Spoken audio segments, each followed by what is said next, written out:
The very fabric of the lands between, and indeed the cosmos, was shaped by an outer god long before the Erd tree ever sprouted, a fact often overlooked in favor of more recent divine interventions.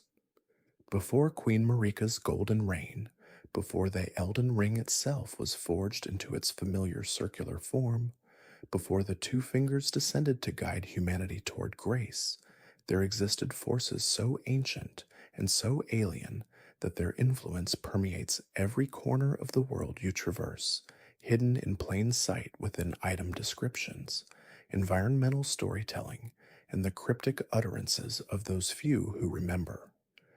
The primordial crucible, that churning font of chaotic life from which all manner of being emerged in grotesque and beautiful fusion, was not merely a mythological concept, but a tangible reality that predated the very notion of order itself, and the formless mother, that deity of blood and accursed omen, held dominion over aspects of existence that the Golden Order would later seek to suppress, exile, and erase from collective memory. These are not footnotes in the grand narrative of Elden Ring, but foundational truths that recontextualize everything you thought you understood about Marika's empire, about the nature of the demigods, about why certain bloodlines carry curses that no amount of golden light can cleanse, and about the very purpose of your journey as tarnished. The game from Software Crafted is not simply a dark fantasy epic about warring demigods and a shattered ring of power. It is an archaeological excavation of theological conflict, a study in how history is written by victors who bury inconvenient truths beneath layers of propaganda and dogma, and a meditation on the cyclical nature of divine authority, where one god's reign is merely an interlude between epics of cosmic horror. When you first emerge into Limgrave, blinking in the light of grace, you are stepping into a world that has been meticulously scrubbed of its true origins, where the Erd tree's golden roots have strangled and consumed the evidence of what came before, where the Golden Order's fundamentalism has rewritten creation itself to position the greater will as the alpha and omega of existence, and where the demigods you hunt are themselves victims and perpetrators of a deception so vast that even they do not fully comprehend the forces that shaped their destinies.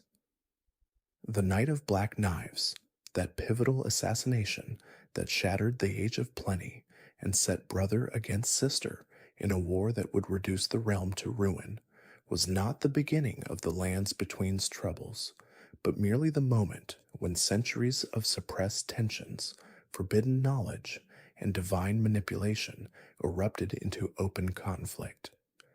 Godwyn's death, the first demigod to perish in body and soul, sent shockwaves through the metaphysical architecture of the world precisely because it violated rules that the Golden Order had established to maintain its grip on immortality, on the cycle of death and rebirth, on the very meaning of what it meant to live under the Erd tree's boughs.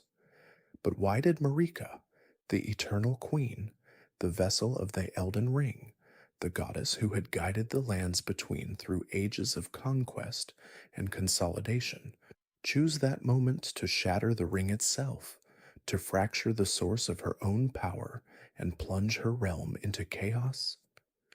The answer lies not in the events immediately preceding the shattering, but in secrets buried in the age before the Erd tree, in the war against the giants whose flame threatened the Golden Order's supremacy, in the suppression of the Crucible Knights who once served as paragons of Marika's regime before their ancient powers became embarrassments to be hidden away, in the exile of the Omen to the sewers beneath Lanedell, and in the horrifying truth of what the Erd tree actually is, what it feeds upon, and what it promises to those who serve it.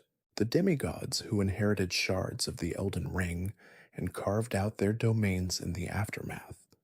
Godric the Grafted, in his decrepit castle, Radon the Star Scourge holding back fate itself in the Kylid wastes, Rickard who fed himself to a god-devouring serpent in blasphemous communion, Millennia the Severed who brought rot and ruin in her quest to prove her brother's worth, and Maug, the Lord of Blood, who sought to birth a new dynasty through forbidden ritual.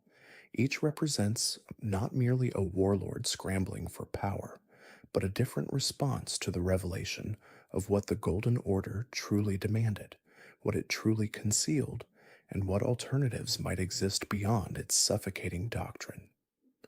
You, the Tarnished, called back from beyond the fog after generations of exile, are not simply a convenient protagonist inserted into a world in crisis, but the culmination of Marika's own long game, a plan set in motion before the shattering, before the night of black knives, perhaps even before her ascension to godhood, a plan that required her to create a class of warriors stripped of grace, exiled beyond the lands between, allowed to live and die and struggle in the outer dark until the moment came to call them home as agents of change unbound by the Golden Order's restrictions.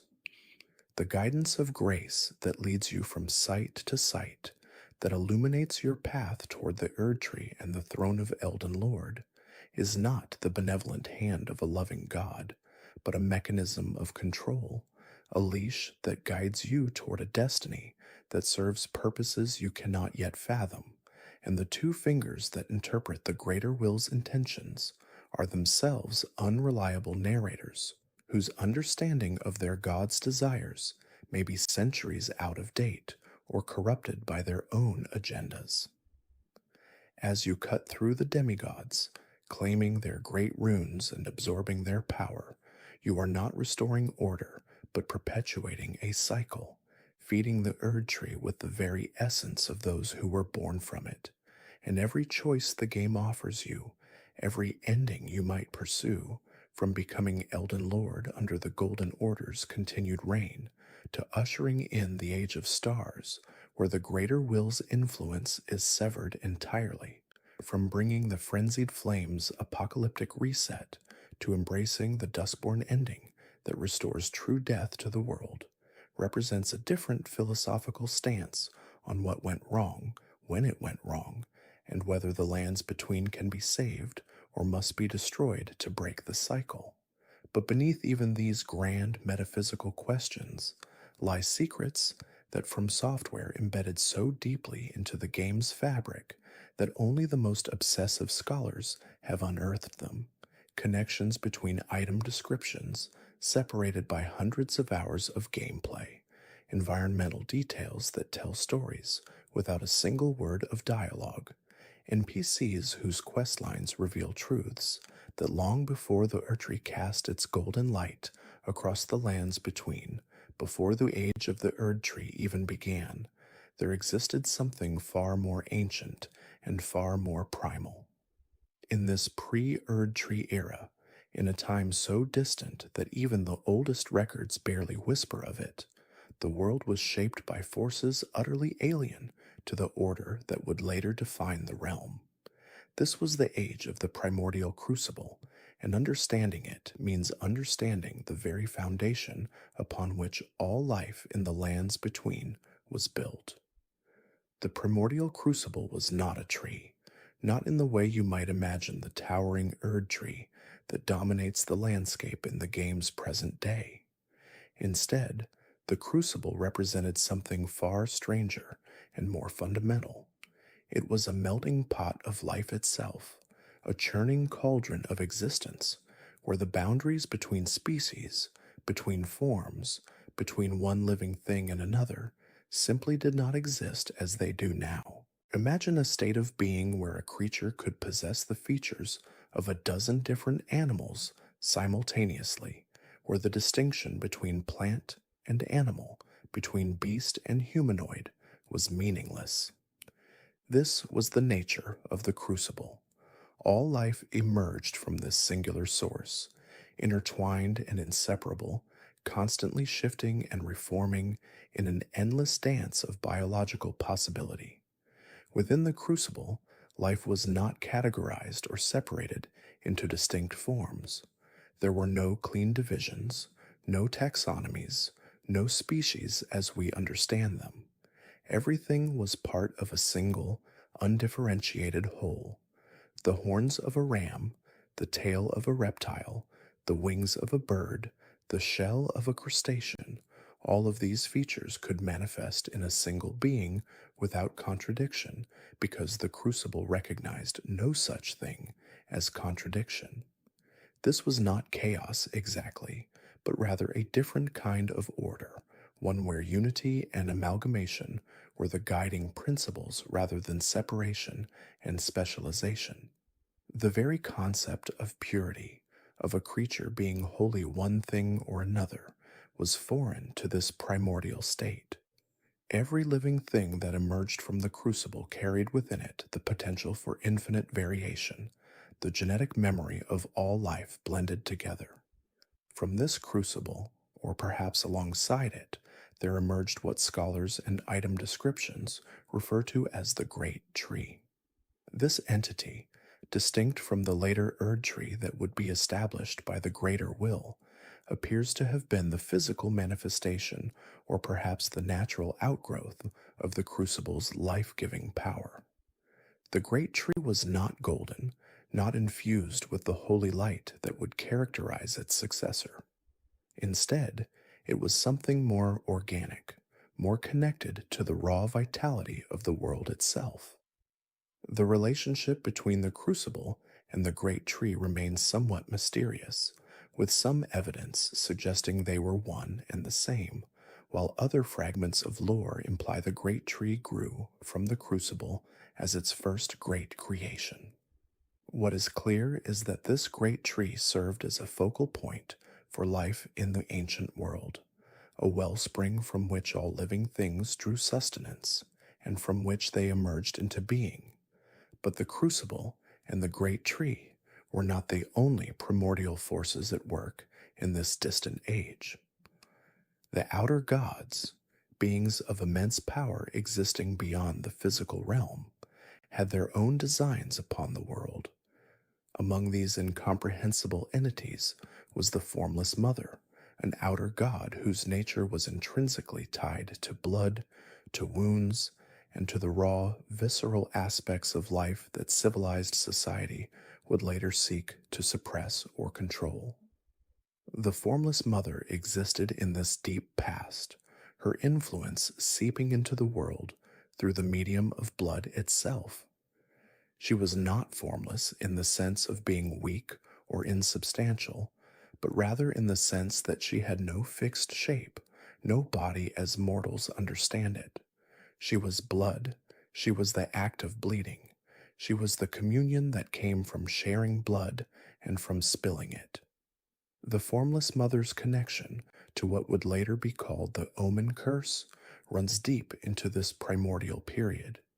The manifestations of horns, of bestial features, of the wild and untamed aspects of the crucible, these were not curses in the age of the crucible. They were blessings, signs of the raw power that flowed through all living things. The formless mother's influence intertwined with the crucible's nature, creating beings that embodied both the unified life force of the crucible and the blood-soaked devotion that the formless mother demanded. This relationship between an outer god and the natural order of the crucible suggests that even in this ancient time, external forces were shaping the development of life in the lands between, though perhaps with less conflict than would arise in later ages. The most direct inheritors of the crucible's power were the crucible knights, warriors who emerged in the later stages of this primordial era, or perhaps in the transitional period that followed it. These were not ordinary soldiers or champions. The crucible knights were living embodiments of the crucible's essence, drawing power directly from that ancient wellspring of unified life. When they fought, Their bodies manifested the very features that had once been common to all life in the age of the crucible. Horns would erupt from their helms, not as decoration, but as actual growths of bone and keratin, capable of goring enemies with devastating force. Tails would extend from their bodies, powerful appendages that could sweep aside multiple foes or provide balance during complex combat maneuvers. Wings, in some cases, would sprout from their shoulders, though whether these granted true flight or simply enhanced their mobility remains a matter of speculation. These physical transformations were not random mutations or diseases. They were controlled manifestations of power, channeled through specific incantations that the Crucible Knights had mastered. The aspects of the Crucible incantations, which you can still find and use in the game if you know where to look, are pale echoes of the powers these ancient warriors wielded. Aspects of the Crucible. Horns allows the caster to charge forward with spectral horns, dealing massive damage to anything in their path. Aspects of the Crucible. Tail summons a phantom tail that sweeps in a wide arc, striking multiple enemies. These incantations are classified as Crucible incantations, a category that explicitly identifies them as drawing upon the power of the primordial Crucible itself. The fact that these incantations still function in the present day, thousands of years after the Crucible's dominance ended, speaks to the fundamental nature of the power they channel. The Crucible was not simply destroyed or replaced. It was suppressed, built over, but never truly eliminated. The Crucible Knights served as protectors and champions, though exactly what they protected in this ancient era is less clear. Some evidence suggests they were guardians of the great tree itself, standing watch over the wellspring of life. Others propose they served early civilizations that arose in the shadow of the Crucible's power, acting as elite warriors for cultures that revered rather than feared the bestial aspects of existence. What is certain is that their prowess was legendary. Their armor, heavy and ornate, was designed to accommodate their transformations. Their weapons, typically great spears or swords, were wielded with a skill that combined human technique with animalistic ferocity. They represented the pinnacle of what life under the Crucible could achieve, beings that embraced the multiplicity of forms rather than restricting themselves to a single, pure shape. In this primordial age, those born with the features of the Crucible, the horns and tails and other bestial characteristics, were not outcasts. They were not hidden away in sewers or persecuted as abominations. The Omen, as they would later be called, were in this ancient time considered blessed. They were living proof of the Crucible's continued influence, walking reminders of the age when all life was one. Their horns were not shameful growths to be sawed off, but proud displays of their connection to the primordial source. Their strength, which often exceeded that of ordinary humans, was celebrated as a gift from the Crucible itself. The Crucible's power manifested in ways that would later be deemed monstrous, but in this primordial age, such manifestations were simply the natural order of existence. The energy that flowed from this source was not selective or discriminating. It touched all living things equally, infusing them with a vitality that blurred the boundaries between species, between flesh and scale, between horn and bone. The creatures that emerged from this crucible of creation bore features that would later be cataloged as aberrations. But here, in this time before categorization, they were merely expressions of life's infinite potential. The horns that sprouted from skulls, the tails that extended from spines, the scales that mingled with skin, all of these were badges of the crucible's touch, marks of its favor, rather than signs of corruption. The Formless Mother's influence during this period cannot be understated, though her presence was far more subtle than the Crucible's overwhelming vitality. Where the Crucible represented the raw material of life itself, the Formless Mother brought something else entirely, a principle that would echo through the ages in whispered curses and blood soaked rituals. Her essence seeped into the world not as a flood, but as a slow, inexorable tide, touching certain bloodlines and certain creatures with her particular brand of power. Blood, that most fundamental of fluids, became more than mere sustenance. It became a conduit, a medium through which her influence could spread and take root. The mutations that began to appear in some creatures, the strange thirsts and hungers that drove certain beings to acts that would later be deemed horrific. These were the first signs of her growing presence in the world. The relationship between the Crucible and the Formless Mother was not one of opposition, but of intersection. Both represented primordial forces, powers that existed before the concept of order itself. Where they touched, where their influences mingled, the results were particularly dramatic. Creatures born under the combined influence of both forces exhibited characteristics that defied simple explanation. Their blood ran thick with power, their bodies twisted into forms that served purposes beyond mere survival. Some scholars of later ages would theorize that the Formless Mother was drawn to the lands between specifically because of the Crucible's presence, attracted to the raw potential that such unrefined life energy represented. Others would argue that she had always been there, a fundamental aspect of existence that simply found fertile ground in the chaos of this primordial age.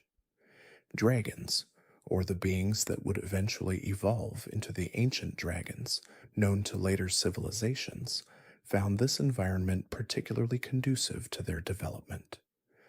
The raw elemental forces that permeated the world, the unrestrained flow of energy from the Crucible, provided the perfect conditions for these magnificent creatures to emerge and thrive. Their scales, harder than any metal that would later be forged, their breath, capable of reducing stone to slag, their very essence, infused with a primordial power that would make them nearly immortal, all of these characteristics developed in response to the demands of this harsh, untamed world. The dragons of this era were not yet the refined, almost noble beings that would later serve as lords of the ancient world.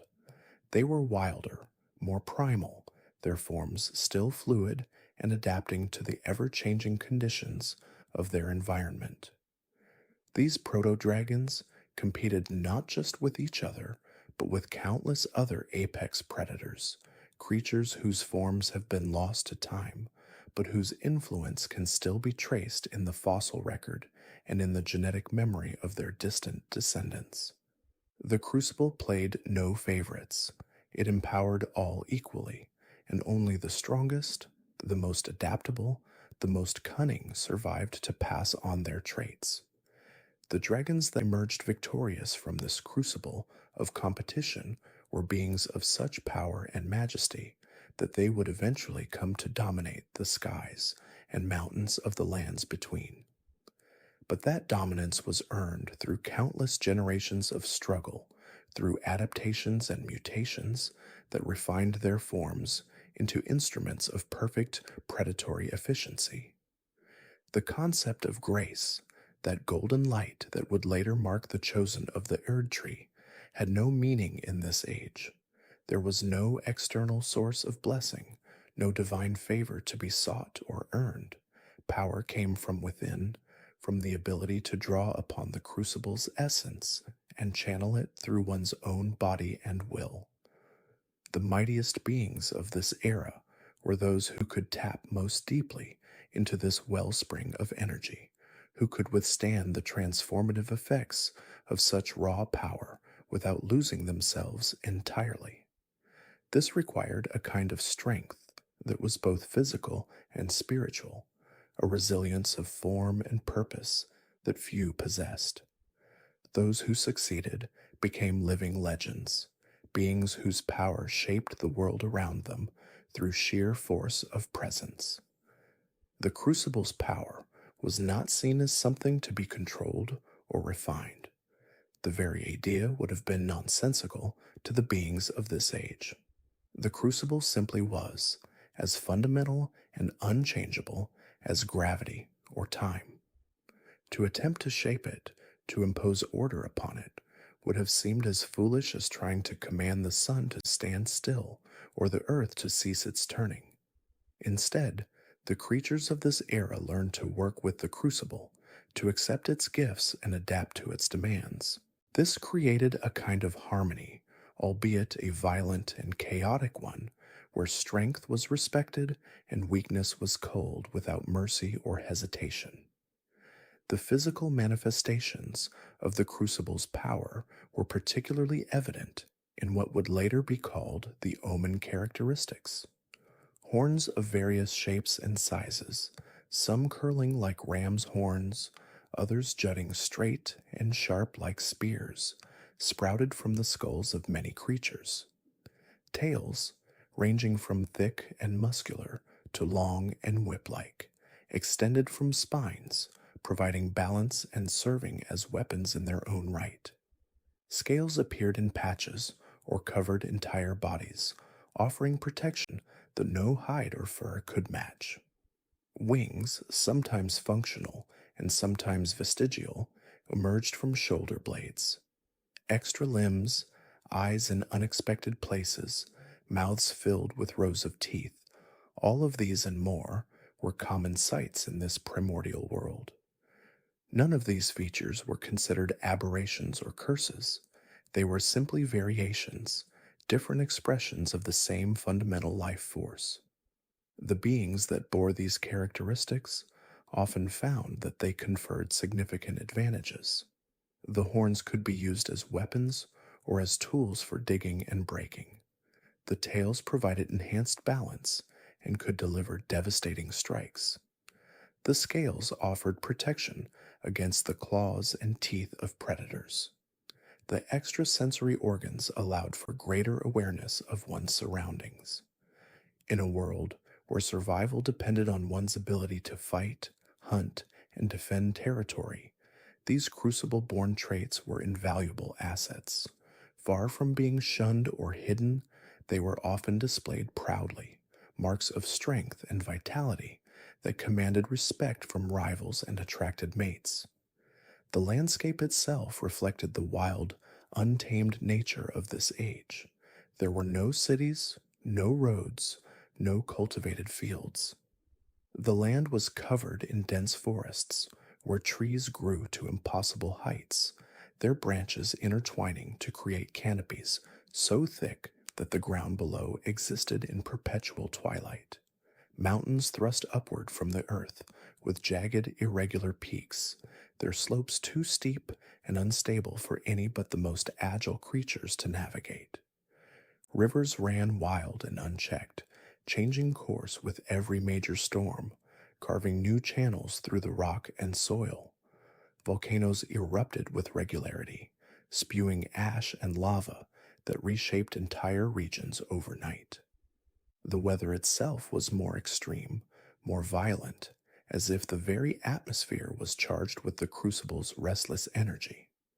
This was a world governed entirely by natural law, by the simple, brutal logic of predator and prey, of survival and extinction. There were no gods to pray to, no higher powers to appeal to for mercy or justice. There was only the crucible, the formless mother's creeping influence, and the raw, unfiltered struggle for existence that defined every moment of every creature's life. In the distant epochs following the age of the primordial crucible, a cosmic event would forever alter the destiny of the lands between. During the era known to scholars as the Greater Will's Dawn, an outer god, a being of incomprehensible power existing beyond the physical realm, turned its attention toward this world. This entity, called the Greater Will, possessed ambitions to impose its own vision of order upon reality itself. Unlike the formless mother or the other outer gods that had touched the lands between with their influence, the Greater Will would not merely whisper to mortals or grant power to isolated followers. Instead, it would send a direct emissary, a living weapon of divine authority that would reshape the very foundations of existence. The arrival came as a golden star, a celestial body that blazed across the heavens with radiance unlike anything the inhabitants of the lands between had witnessed. This was no ordinary meteor or cosmic debris.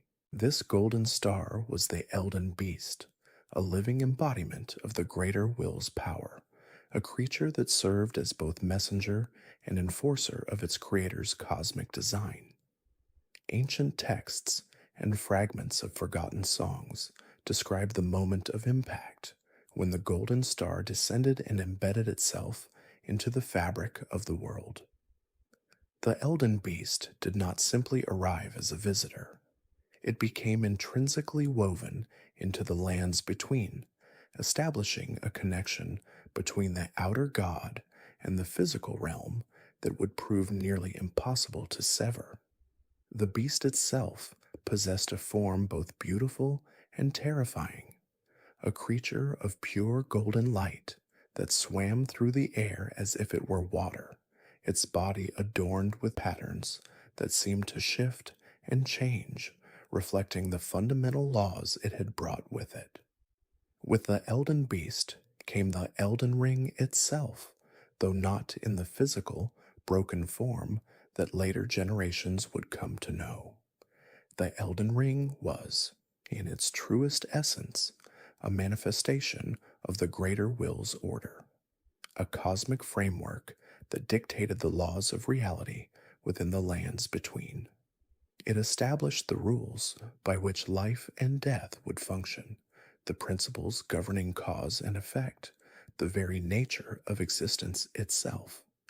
The ring was not merely a set of laws, but a living, mutable system composed of individual runes that each represented a different aspect of reality. These great runes would govern concepts such as life, death, causality, and the soul's journey. Where once the world had operated according to the wild, untamed principles of the crucible, where all life blended together in chaotic harmony, the Elden Ring imposed structure, hierarchy, and definition. It separated what had been unified, categorized what had been formless, and established boundaries where none had existed before. Yet the transformation was not immediate. For a time, the crucible persisted, that primordial form of the Erd tree where all life had once been blended together in a single, vital essence. The crucible represented an earlier paradigm, one where the distinctions between species, between plant and animal, between flesh and scale and horn, held little meaning. From the crucible had emerged beings that bore the marks of this ancient blending, creatures with horns, wings, and tails that defied later categorical thinking. The crucible was not evil or chaotic in any malevolent sense. It was simply different, operating according to principles that predated the Greater Will's ordered vision. The energy of the crucible was raw and vital, golden in its own right, but with a wilder, more organic quality than the refined radiance that the Elden Beast brought with it. Serving this ancient power were the Crucible Knights, warriors of extraordinary skill and devotion who had pledged themselves to the protection of the primordial tree. These knights were among the most formidable fighters the lands between had ever produced, their armor bearing the distinctive red and gold coloration that marked their allegiance to the crucible. What set the Crucible Knights apart from later orders of chivalry was their embrace of the crucible's gifts. These warriors wielded incantations that channeled the primordial aspects of the crucible itself, manifesting horns, tails, and breath attacks that reflected the blended nature of life in that earlier age. The knights served not out of blind faith, but from a genuine understanding of and connection to the power they protected. They were not merely soldiers, but guardians of a sacred principle, defenders of a way of existence that had nurtured life in the lands between since time immemorial. However, the arrival of the Greater Will's Order created an inevitable conflict between two incompatible visions of reality. The Elden Ring's structured hierarchy could not coexist indefinitely with the Crucible's chaotic blending. Gradually, systematically, the primordial crucible was suppressed. This was not accomplished through a single cataclysmic battle, but through a slow process of transformation and subordination. The Erd tree began its ascent, growing from or perhaps replacing the crucible, becoming the dominant symbol of the new order. Where the crucible had been a source of wild vitality, the Erd tree became a beacon of controlled radiance, its golden light more refined, more purposeful, more aligned with the greater will's vision. The tree grew to impossible heights, its roots spreading throughout the lands between, its branches reaching toward the heavens, and its trunk becoming a pillar that connected the earthly realm to the cosmic authority of the outer God. As the Erd tree established its dominance, a new religious and philosophical framework emerged to codify and justify this transformation. The Golden Order was established, a comprehensive system of beliefs, laws, and practices that encoded the greater will's tenets into every aspect of life in the lands between. The Golden Order was more than a religion in the conventional sense. It was a complete worldview, a metaphysical system that explained the nature of reality itself and prescribed how mortals should conduct themselves within that reality. The Order's scholars, who came to be known as fundamentalists, studied the principles underlying the Elden Ring, seeking to understand and articulate the mathematical and logical foundations of the greater will's design. They developed incantations based on pure order, spells that manipulated reality through geometric precision rather than through appeals to nature or emotion. The Golden Order actively suppressed earlier beliefs and practices, particularly those connected to the Crucible and other sources of power that predated the Greater Will's arrival. The aspects of the Crucible, once celebrated as signs of vitality and connection to the primordial source, were gradually recast as primitive, bestial, and unworthy. Those who bore horns, tails, or wings found themselves increasingly marginalized in the new society that formed around the Erd tree. The Omen, individuals born with horns and other crucible aspects, would in later generations be treated as cursed beings, their very existence an affront to the ordered beauty the Golden Order sought to establish. This suppression was not merely cultural, but metaphysical.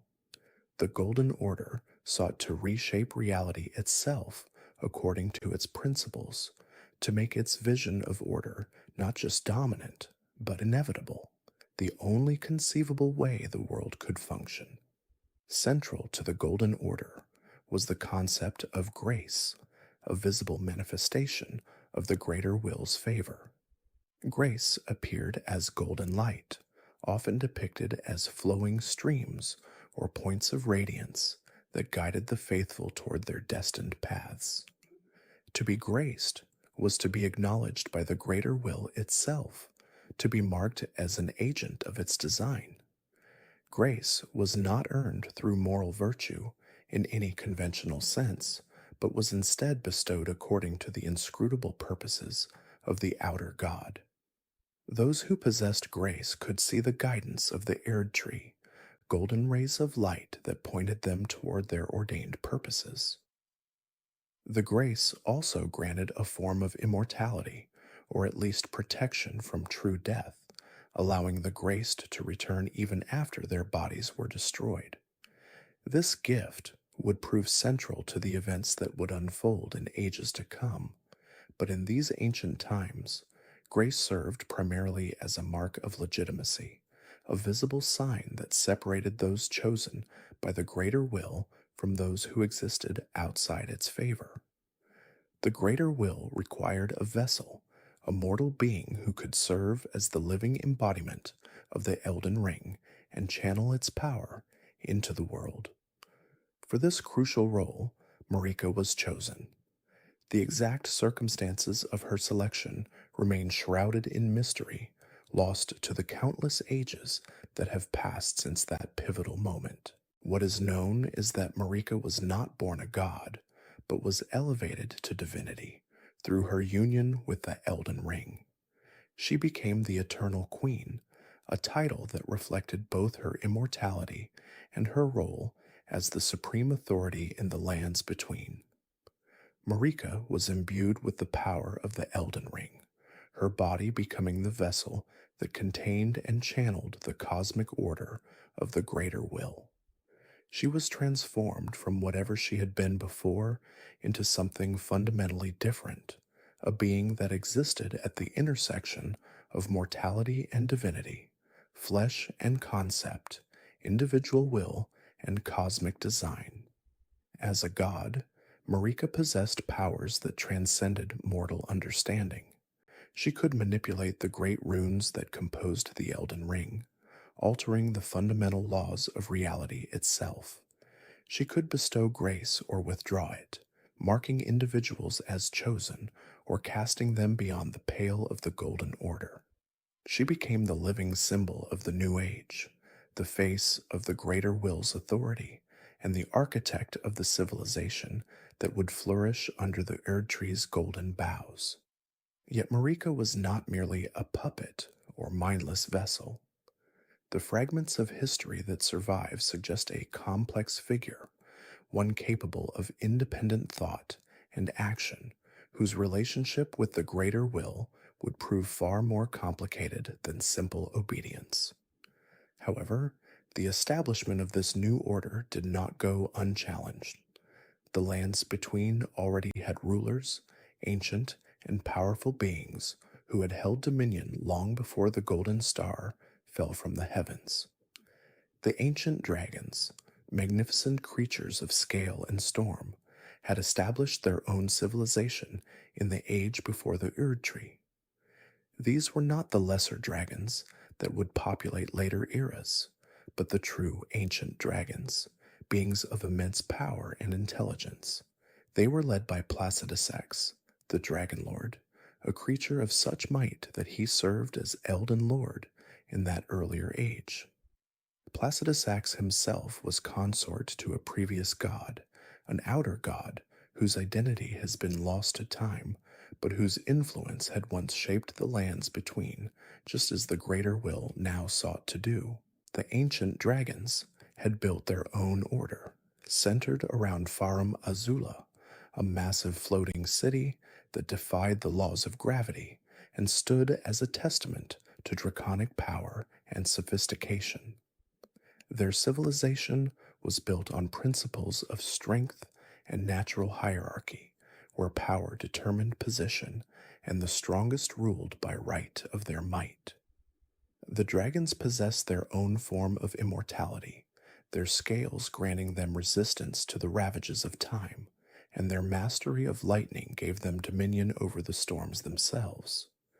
They were not primitive beasts, but a sophisticated culture with their own knights, their own rituals, and their own understanding of the cosmos.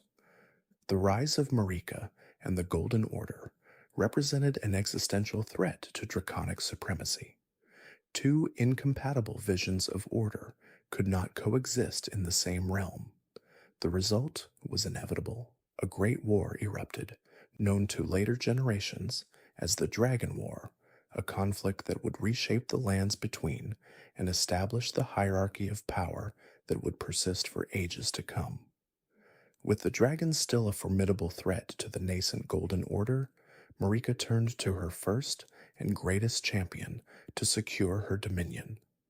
Godfrey, a warrior of unmatched prowess and ferocity, became Marika's first consort and was tasked with leading the charge against the ancient dragons who ruled the skies and peaks of the lands between. Godfrey was no ordinary warrior. He embodied the raw, primal strength that characterized the early days of the Golden Order, a time when conquest was achieved through martial might rather than theological doctrine. His weapon, a massive axe, and his bare hands were instruments of devastation on the battlefield. But Godfrey's true strengths lay in his ability to harness his own savage nature. Within him dwelled Huara Lu, his true identity as a chieftain of the Badlands, a warrior who fought with such brutality that he required a regent, a spectral lion named Sarosh, to be grafted onto his back to temper his bloodlust. This beast served as both companion and restraint, allowing Godfrey to channel his violence in service of the greater will's vision rather than succumbing to mindless carnage. The war against the dragons was neither swift nor simple. These ancient beings had ruled for countless ages, and their power was deeply rooted in the fundamental forces of the world. Dragons were not merely beasts, but intelligent, sophisticated creatures with their own culture, hierarchy, and communion with the primordial forces of lightning and stone. The dragon communion, a practice that would later be deemed heretical, allowed certain warriors to consume dragon hearts and gain a measure of their power, transforming gradually into something between human and drake. During this age of conflict, such practices were tools of necessity rather than forbidden arts. Among the dragons, two siblings stood out for their remarkable interactions with the emerging human civilization. Lanceax, a dragon of great beauty and power, took a unique interest in the humans, who now challenged dragon supremacy. Rather than viewing all humans as enemies or subjects, Lanceax formed a genuine bond with a human champion named Vike. This knight, who would later become known as the closest anyone had ever come to becoming Elden Lord before the Tarnished, fought alongside Lanceax in battles that blurred the lines between dragon and human conflict. Their alliance was unprecedented, a dragon choosing to befriend and fight beside a human as an equal. Lanceax even took human form, walking among the humans and sharing the secrets of dragon cult incantations, prayers that called upon the power of lightning that dragons wielded so effortlessly. This relationship suggested that not all dragons viewed the rise of the Erd Tree with uniform hostility, and that some saw potential in cooperation rather than domination. Fortisax, the brother of Lanceax, took a different path. This mighty dragon became one of the primary opponents of Godfrey's forces, defending the ancient dragon strongholds against the relentless advance of Marika's armies. Fortisax was a dragon of immense power, his command over lightning capable of reducing entire battalions to ash. The battles between Fortisax and Godfrey's warriors were legendary, shaking the very foundations of the mountains where dragons made their lairs. Yet even Fortisax would later show a capacity for loyalty and friendship that transcended species, forming a bond with Godwyn the Golden, Marika's firstborn son, though that friendship would not be tested until much later in history. For now, Fortisax stood as a bulwark against the Golden Order's expansion, a symbol of dragon resistance that had to be overcome. The war ground on, and gradually, the tide turned in favor of the Golden Order. Godfrey's tactical brilliance, combined with the sheer determination of his armies and the divine authority granted by Marika's connection to the Elden Ring, proved too much for even the ancient dragons. One by one, the great worms were defeated or subjugated. Some dragons chose to bend the knee rather than face extinction, entering into pacts with the new order and retreating to isolated peaks like Farum Azula, the crumbling dragon temple that existed outside the normal flow of time. Others were slain outright, their hearts consumed by ambitious warriors seeking draconic power. The Dragon Lord Placidusax, who had served as Elden Lord in an age before the Greater Will's arrival, retreated into a state between time and death, waiting eternally for the return of his god, who had fled. The reign of the dragons, which had seemed eternal, came to an end. The skies that had belonged to scaled wings now opened to the golden light of the Erd tree. With the dragons defeated, Godfrey's status was formalized.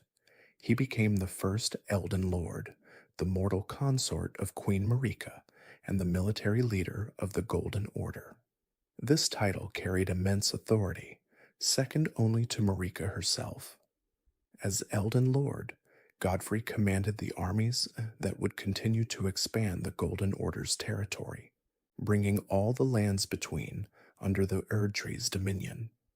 His marriage to Marika produced children who would become central to the realm's future, including Godwyn the Golden, the firstborn and most beloved of Marika's offspring, and the twins Morgott and Mog, though these latter two would bring shame rather than glory to the royal line.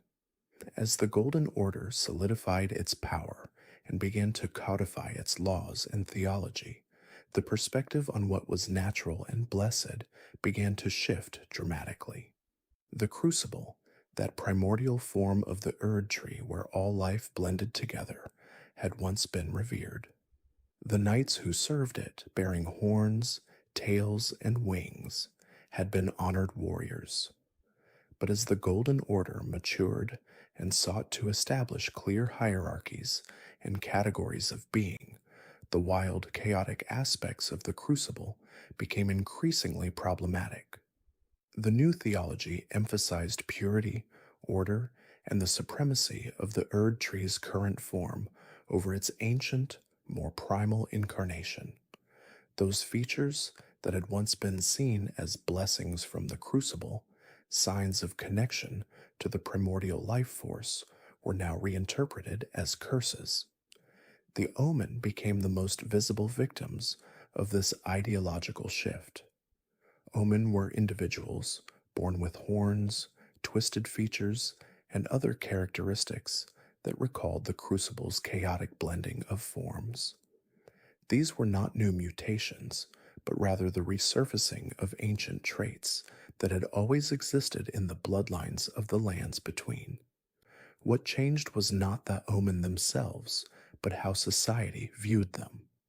Under the Golden Order's increasingly rigid doctrine, Omen were deemed cursed, their very existence an affront to the perfection that the Erd tree supposedly represented. The horns that grew from their bodies were seen as marks of spiritual corruption, evidence of a soul that had failed to conform to the Golden Order's ideal. The treatment of Omen became systematically brutal. Those born among the common people with Omen features were often killed in infancy, their lives deemed worthless and their existence a source of shame for their families. Those who survived were imprisoned in the sewers beneath Leyndell, the royal capital, in a vast network of tunnels called the Shunning Grounds. There, Omen lived in darkness and filth, forgotten by the golden world above, their horns sawed off in painful rituals that left them mutilated but did nothing to remove the curse the Golden Order claimed they bore. Omen were not simply discriminated against, but were actively persecuted, their suffering justified by religious doctrine that painted them as spiritually defective. Even royal blood offered no protection from this persecution. When Queen Marika herself gave birth to twin sons, Morgott and Mog, both bore the curse of the omen. The horns that sprouted from their bodies marked them as fundamentally incompatible with the golden order their mother had established. Rather than being raised as princes in the royal palace, Morgott and Mug were imprisoned deep beneath Lanedell, hidden away in the same sewers where common omen were discarded. The existence of omen twins in the royal line was a profound embarrassment, a crack in the facade of divine perfection that the Golden Order projected. They were kept alive, perhaps because royal blood still commanded some vestige of respect, or perhaps because Marika could not bring herself to kill her own children, but they were denied any acknowledgement of their heritage. These two brothers, who should have been celebrated as princes of the realm, instead grew up in darkness, surrounded by the refuse and forgotten people of the kingdom they should have helped rule. The misbegotten faced similar discrimination under the new order. These beast-like humanoids, with their leonine or avian features, were another remnant of the Crucible's influence. Creatures that blended human and animal characteristics in ways that the Golden Order found deeply troubling. The misbegotten were relegated to the lowest rungs of society, forced into servitude and labor, particularly in the construction and maintenance of the realm's castles and fortifications. They were treated as little better than animals, their intelligence and capacity for culture ignored or dismissed. Some misbegotten served as warriors, but always in subordinate roles, never trusted with authority or respect. Their very name, misbegotten, reflected the Golden Order's view of them as mistakes, beings that should not exist in a properly ordered world. But Marika's campaign to establish absolute dominion extended beyond the persecution of those with crucible features. There were other powers in the lands between, other gods and forces that refused to bow to the greater will. The giants, a race of enormous humanoids who inhabited the mountain tops of the giants in the far north, represented one such challenge. The giants worshipped their own deity, a fell god of fire whose power was fundamentally opposed to the Erd tree's golden light. The giants tended a great forge, a flame that burned with primordial power, capable of destroying even the Erd tree itself. As long as the giants and their fell god remained, the Golden Order's supremacy was incomplete and vulnerable. Marika ordered a war of extermination against the giants. This was not a war of conquest or subjugation, but a deliberate campaign of genocide. Godfrey led the armies north into the frozen peaks, where the giants made their stand. The war against the giants was brutal and total. The giants, despite their immense size and strength, and despite the power of their fell god, were systematically hunted down and killed. Their civilization was destroyed, their culture erased, their forges dismantled. The fell god they worshipped was defeated and sealed away, bound within the last surviving giant as both prison and curse. This lone survivor was condemned to an eternal existence, forced to guard the very flame he had once tended, ensuring it would never be used against the Erd tree. His eyes were torn out to blind him, and he was chained to the mountain top, a living monument to the Golden Order's ruthlessness and the price of defying Marika's will. The fire giant's forge, that ancient flame capable of burning the Erd tree, was extinguished, its threat neutralized.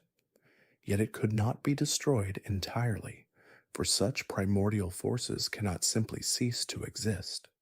Instead, it was contained, guarded, and forbidden, its very existence a secret kept from all but the most trusted servants of the Golden Order. The extinction of the giants removed one of the last major obstacles to the Golden Order's total dominance, but it also represented a turning point in Marika's reign, a moment when the idealistic vision of a unified world under the Erd Tree's light was achieved through massacre and the erasure of an entire people.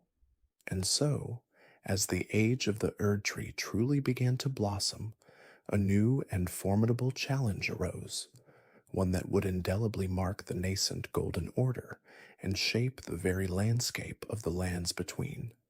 We now move to our third entry on the timeline, the war against the giants and the fire's suppression.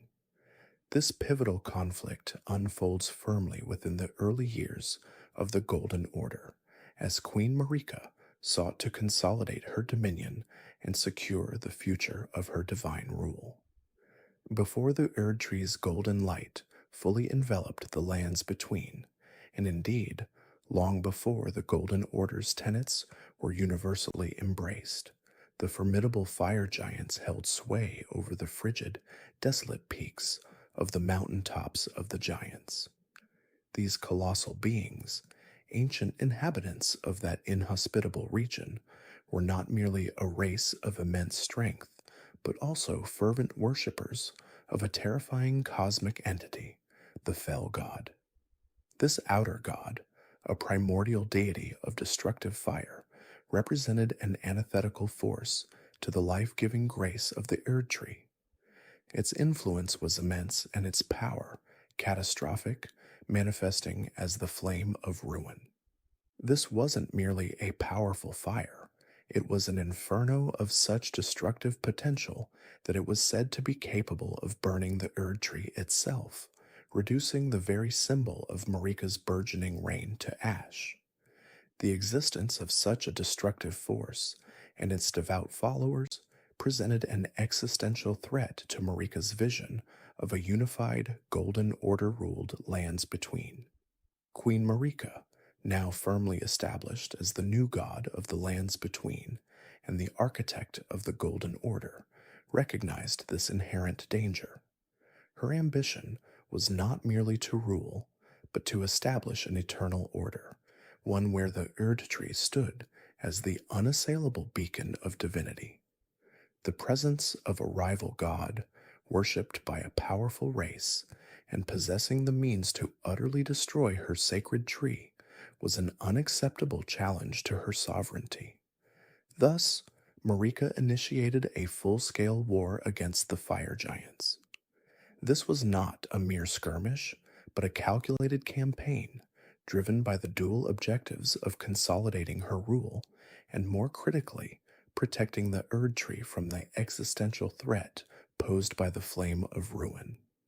The war was brutal, a clash of ideologies and cosmic powers, pitting the burgeoning Golden Order against the ancient, fiery dominion of the Fell God. During this protracted and devastating conflict, the fire giants proved to be formidable adversaries. Their immense physical strength, honed over millennia in the harsh environment of the mountaintops, was legendary. They were living fortresses, capable of wielding colossal weapons and enduring incredible punishment. But their true terror lay in their connection to the fell god and their mastery over the flame of ruin. This wasn't just any fire, it was a primordial, destructive force that they could unleash with devastating effect.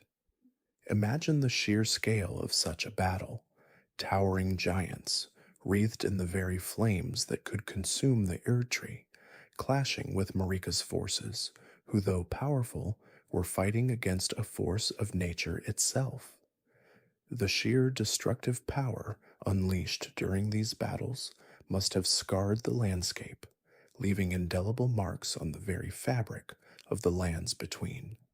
The fire giants, in their zealotry, were prepared to sacrifice everything for their fell god, unleashing the flame of ruin without restraint, threatening to engulf not just Marika's armies, but the entire world in a purifying, destructive inferno.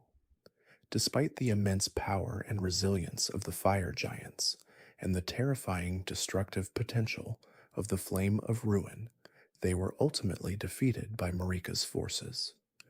This was a testament to the strategic brilliance of Marika and the unwavering might of her champions, including figures like General Radon and his formidable Star Scourge army, though the specifics of their involvement in this particular war remain somewhat shrouded in the mists of time.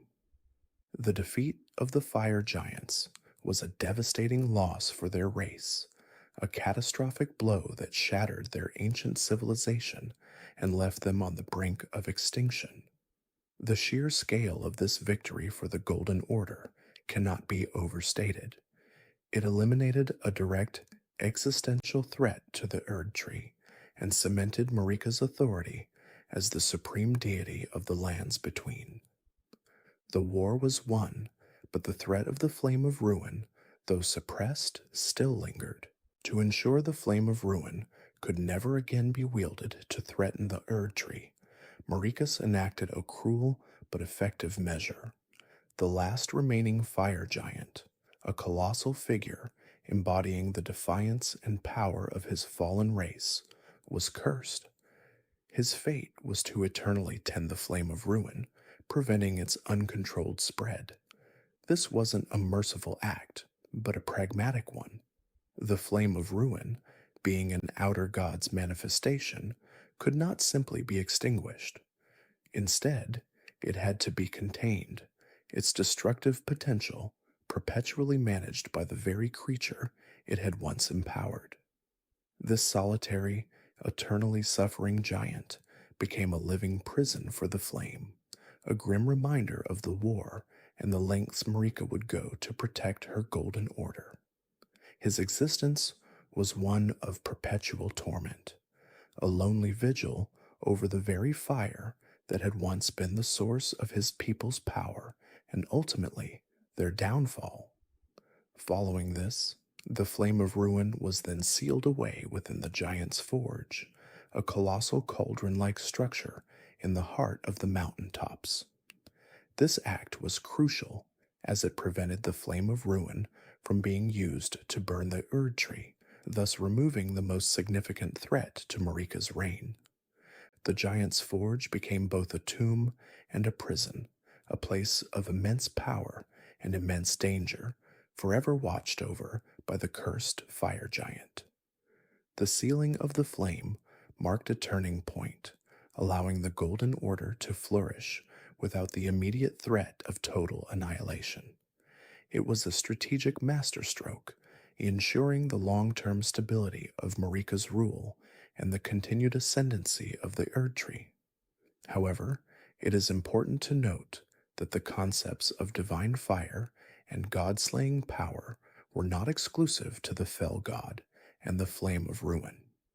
Prior to Marika's full ascendancy and the establishment of the Golden Order as the dominant power, another formidable force wielded a different yet equally terrifying flame, the Glomide Queen and her godskin apostles. This enigmatic figure, whose true identity remains shrouded in mystery, commanded the god-slaying black flame. This wasn't merely a powerful fire, it was a flame imbued with destined death itself, a primordial force that Marika had sealed away. The black flame, empowered by this ancient power, was capable of harming and even killing gods, a truly terrifying prospect in a world ruled by divine beings. The existence of the Glomide Queen and her apostles, and their ability to wield such a potent force, speaks to a different era, a time before Marika's absolute dominance, where the very concept of godhood was more precarious and challenged by forces far beyond the reach of mere mortals. Their legacy, though suppressed by the Golden Order, would continue to echo through the ages, a chilling reminder of the fragility of even divine power. This earlier era, with its own unique challenges to nascent godhood, serves as a crucial backdrop to understanding the lengths Marika went to secure her own reign, and indeed, the very nature of divinity in the lands between. The nascent Golden Order, still consolidating its power and establishing the supremacy of the Erd Tree, faced a grave and existential threat in the form of the Gloam-Eyed Queen. This enigmatic figure, whose very gaze was said to portend death, wielded the Black Flame, a terrifying power capable of slaying even gods. Her followers, the Godskin Apostles, were fanatical in their devotion, their bodies grotesquely stitched from the flayed skins of their divine victims, a chilling testament to the Black Flame's efficacy. The Gloam-Eyed Queen's reign of terror cast a long shadow over the lands between, challenging Marika's burgeoning authority and the very concept of an eternal life under the Erd Tree. The gods, though powerful, were not immortal in the face of destined death. The true power behind the Black Flame, which the Gloam-Eyed Queen commanded with unparalleled mastery. Her existence represented an unacceptable challenge to the Golden Order's foundational principles of immortality and unchangeable fate. To quell this dire threat, Queen Marika turned to her most trusted and formidable champion, Malekith, her half-brother and shadow. A shadow, in the context of the lands between, is an Empyrean's appointed companion, a beast of immense power and unwavering loyalty, bound to their charge by an unbreakable oath. Malekith, a colossal beastman with a leonine mane, was not merely a guardian, but also an executioner, tasked with carrying out Marika's divine will, however brutal. His appointment to confront the Gloam-Eyed Queen underscored the severity of the situation.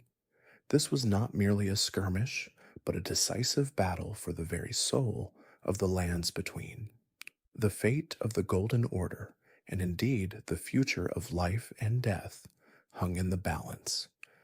Malekith, a warrior of unparalleled might and unwavering resolve, engaged the Gloam-Eyed Queen in a fierce and cataclysmic battle.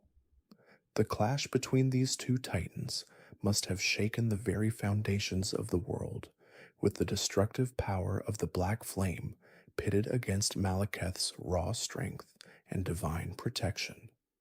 Though the specifics of their confrontation are lost to the mists of time, the outcome is clear. Malekith, through sheer force and perhaps a touch of divine intervention, ultimately overpowered the Gloam-Eyed Queen.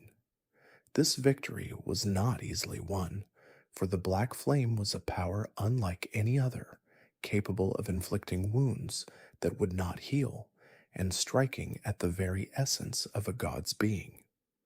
Malekith's triumph was a testament to his immense power and his unyielding loyalty to Marika and the Golden Order. Upon her defeat, the true prize of victory became apparent, the Rune of Death. This primordial fragment of the Elden Ring, also known as Destined Death, was the very source of the Black Flame's god-slaying power. It was the absolute end, the inherent capacity for all things to cease to exist, and the Gloam-Eyed Queen had harnessed its destructive potential. Malekith, understanding the catastrophic implications of allowing such a power to remain unchecked, seized the Rune of Death from the vanquished queen. This act was not merely a trophy of war, but a strategic imperative, a necessary step to ensure the stability of the Golden Order and the longevity of its divine rulers. The Rune of Death, in its unsealed state, represented an existential threat to all life, as ordained by the Erd Tree. With the Rune of Death now in his possession, Malekith faced a profound dilemma. How could such a dangerous power be contained, ensuring it could never again be wielded against the gods? His solution was as drastic as it was ingenious. He sealed destined death within his own blade. This weapon, originally known as Gurank's Beast Claw, was imbued with Malekith's own formidable power and essence. Through a ritual of immense consequence, the Rune of Death was bound to the blade, transforming it into the iconic Malekith's Black Blade. This act was a monumental sacrifice, for in containing destined death, Malekith also absorbed a portion of its destructive essence, forever intertwining his fate with the very force he sought to suppress. The blade became a living prison, a constant reminder of the terrible power it held. The sealing of destined death within Malekith's black blade had immediate and far reaching consequences. It rendered the black flame significantly less potent, stripping it of its ability to kill gods outright. While the Godskin apostles could still wield a form of the black flame, its god-slaying efficacy was dramatically curtailed. This removed the immediate and most pressing threat to the gods of the Golden Order, allowing them to rule with a newfound sense of security, free from the fear of absolute mortality. The black flame, once the harbinger of divine demise, became a mere shadow of its former self, a dangerous but no longer insurmountable force. This pivotal moment allowed the Golden Order to solidify its dominance and further entrench its ideology of eternal life under the Erd Tree. However, the burden of containing destined death was immense. Malekith, once a proud and fearsome warrior, was forever changed by this sacred duty. The constant proximity to the Rune of Death, the unending struggle to contain its primordial power, took its toll. He became the beast clergyman, a figure of immense sorrow and quiet suffering. Retreating to the bestial sanctum, a desolate fortress perched on the cliffs of Dragonbarrow, Malekith resigned himself to his solitary vigil. His once vibrant fur became ash gray, his eyes clouded with a profound weariness. He was no longer just Marika's shadow, but the living embodiment of a suppressed truth, a constant reminder of the mortality that the Golden Order desperately sought to deny. His isolation was a necessary sacrifice, a perpetual penance for holding the very essence of death at bay. The sealing of destined death marked a pivotal moment in the history of the lands between, establishing the Golden Order's absolute control over the cycles of life and death. With the Rune of Death contained, Marika was able to enforce her vision of an eternal world where souls return to the Erd Tree upon death, preventing true cessation of existence. This artificial immortality, enforced by the absence of destined death, became the cornerstone of the Golden Order's power and its philosophical underpinnings. The natural order of life and death was disrupted, replaced by a meticulously managed system designed to perpetuate Marika's reign and the Erd Tree's dominance. This manipulation of life and death, while seemingly benevolent to some, represented a profound alteration of the natural cosmic balance. Ultimately, the suppression of both the flame of ruin, which threatened the Erd Tree's physical form, and the black flame, which threatened the gods themselves, solidified the Erd Tree's dominance and Marika's reign. With these two primordial forces of destruction neutralized, or at least severely limited, the Golden Order entered a period of unprecedented stability and growth. The age of the Erd Tree, characterized by its golden glow and the promise of eternal life, was firmly established. Marika, now seemingly untouchable, ruled supreme, her authority unquestioned, her vision of a perfect, unchanging world seemingly realized. However, the seeds of future discord were already sown, for tampering with such fundamental forces as life and death rarely comes without unforeseen and catastrophic consequences. The suppressed power of destined death, though contained, still simmered beneath the surface, a constant reminder of the fragility of even the most absolute power.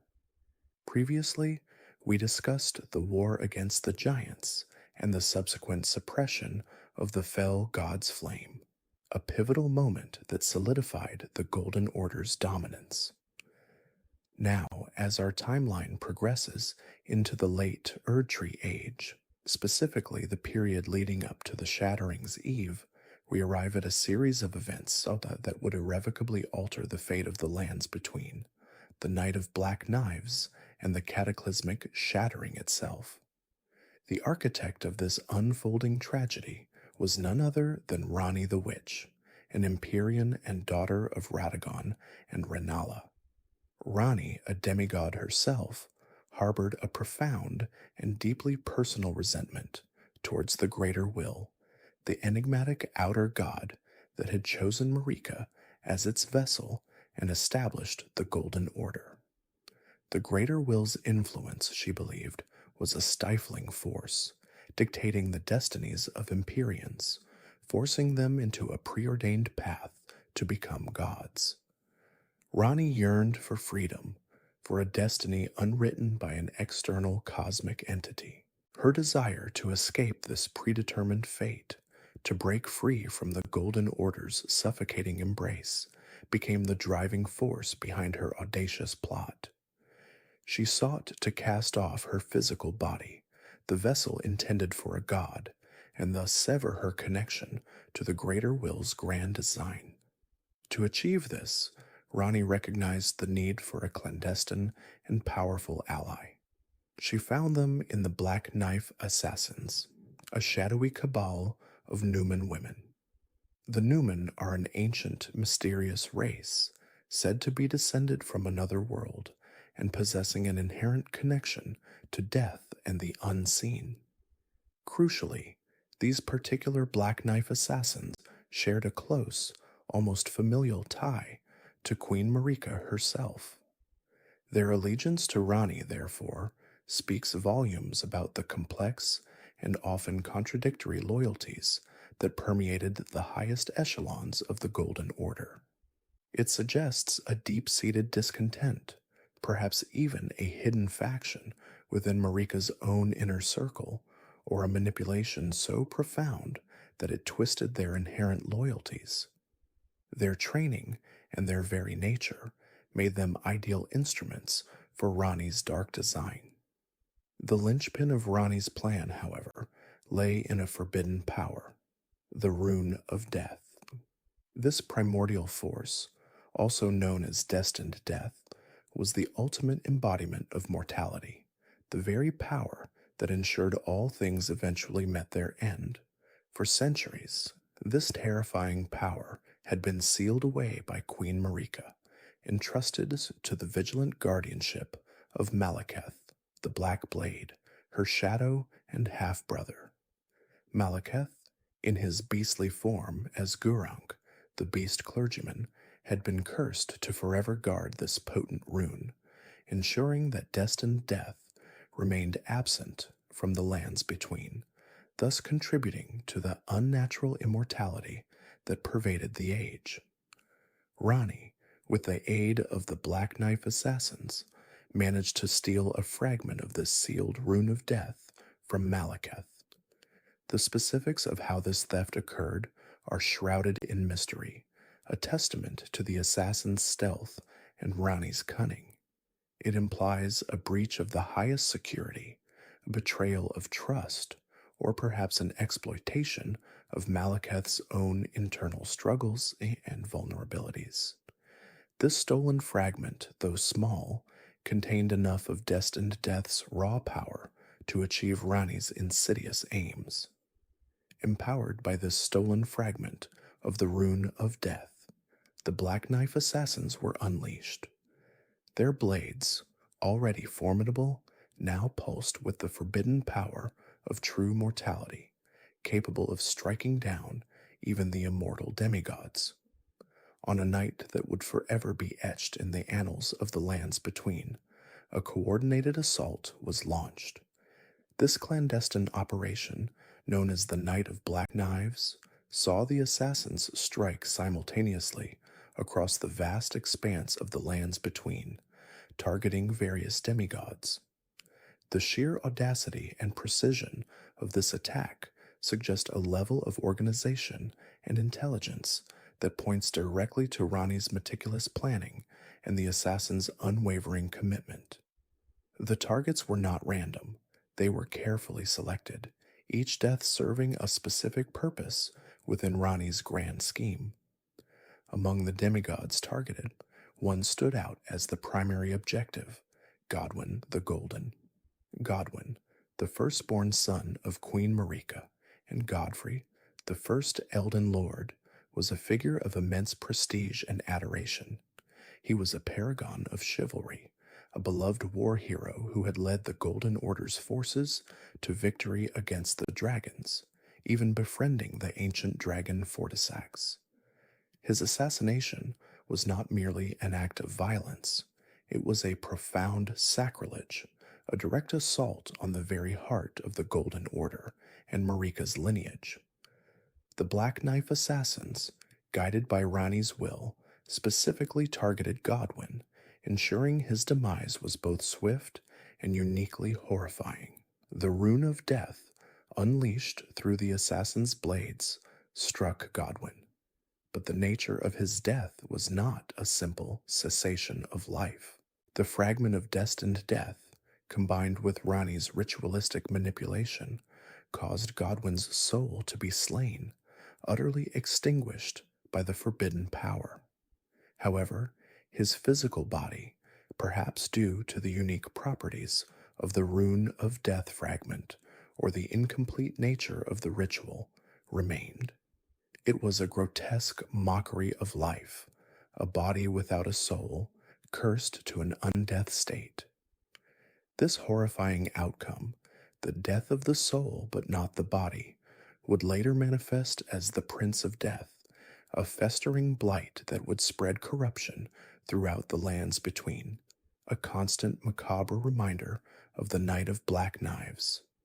Simultaneously, as Godwyn's soul was being annihilated, Rani enacted her own part of the ritual.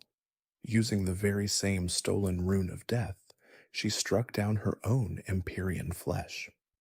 This act was not an assassination in the traditional sense, but a ritualistic suicide, a deliberate severing of her physical connection to the greater will.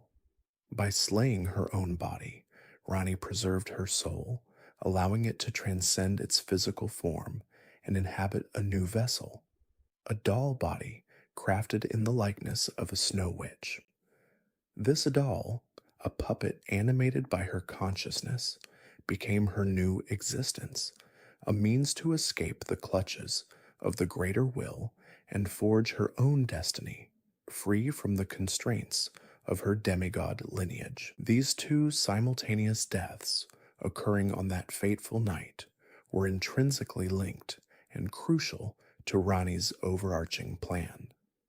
The death of Godwyn's soul and the death of Rani's body completed a complex ritual, creating what would become known as the Curse of Destined Death. This curse, born from the incomplete application of the rune of death, prevented the true death from occurring in the lands between.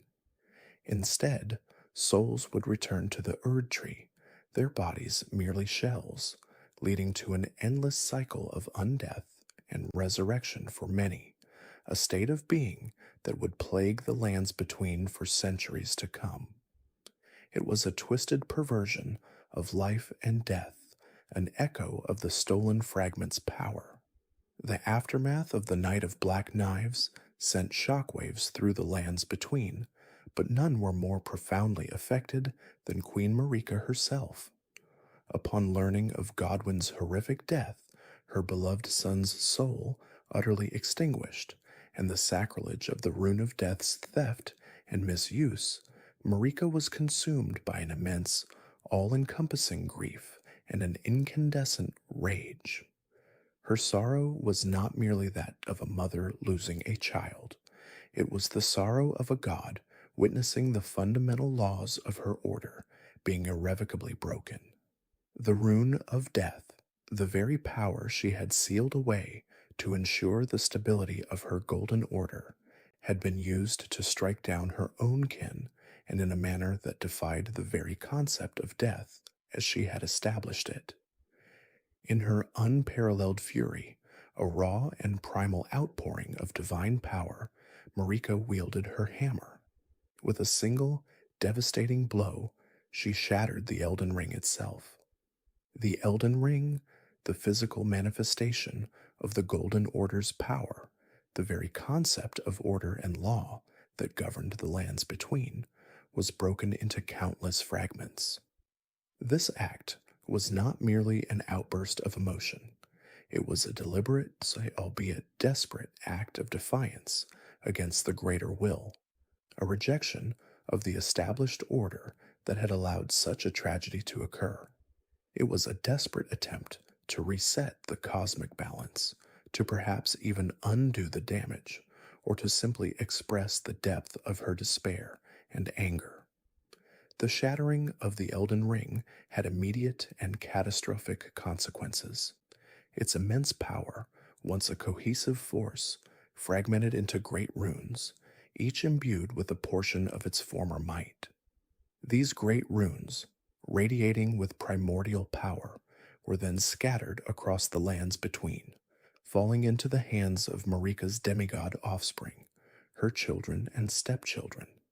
Each demigod, driven by ambition, greed, or a twisted sense of destiny, claimed a great rune, believing it would grant them ultimate power. This division of power, fueled by the inherent rivalries and fractured loyalties within Marika's dysfunctional family, would inevitably lead to the next devastating chapter in the history of the lands between. The Shattering, a brutal war that would pit demigod against demigod, tearing the land asunder. This pivotal event, the Night of Black Knives, directly precipitated the Shattering, marking a definitive end to the unified reign of the Golden Order and ushering in an age of chaos and strife. The aftermath of the Night of Black Knives and Marika's subsequent hammering of the Elden Ring, an act that fractured its very essence, plunged the lands between into an era of unprecedented chaos and instability. This cataclysmic event, occurring in the late Churchy Age, shattered not only the Elden Ring itself, but also the fragile peace that had tenuously held the realm together. The greater will, the enigmatic outer god that had chosen Marika as its vessel and bestowed upon her the mantle of Elden Lord, was, according to legend, enraged by her defiance. This divine fury manifested as a profound punishment. Marika was imprisoned within the very heart of the Erd tree, her golden form held captive within its colossal trunk. Her fate, and more importantly, the true motivations behind her seemingly suicidal act of shattering the Elden Ring, became one of the lands between's most enduring and tragic mysteries. Was it an act of rebellion, a desperate attempt to break free from the greater will's dominion, or was it a calculated move, a sacrifice made for a purpose yet unknown? The truth remains shrouded, a tantalizing enigma at the heart of the conflict. With the Elden Ring broken, its shards, known as great runes, were scattered across the lands between. These fragments of divine power were eagerly seized by Marika's demigod offspring, each a child of either Marika herself or her consort Radagon, or in some cases both. Infused with this immense power, these demigods, once bound by a semblance of familial duty, began to wage war amongst themselves in a brutal struggle for dominance. This conflict, known as the Shattering, tore the fabric of the lands between asunder, transforming it into a desolate battlefield.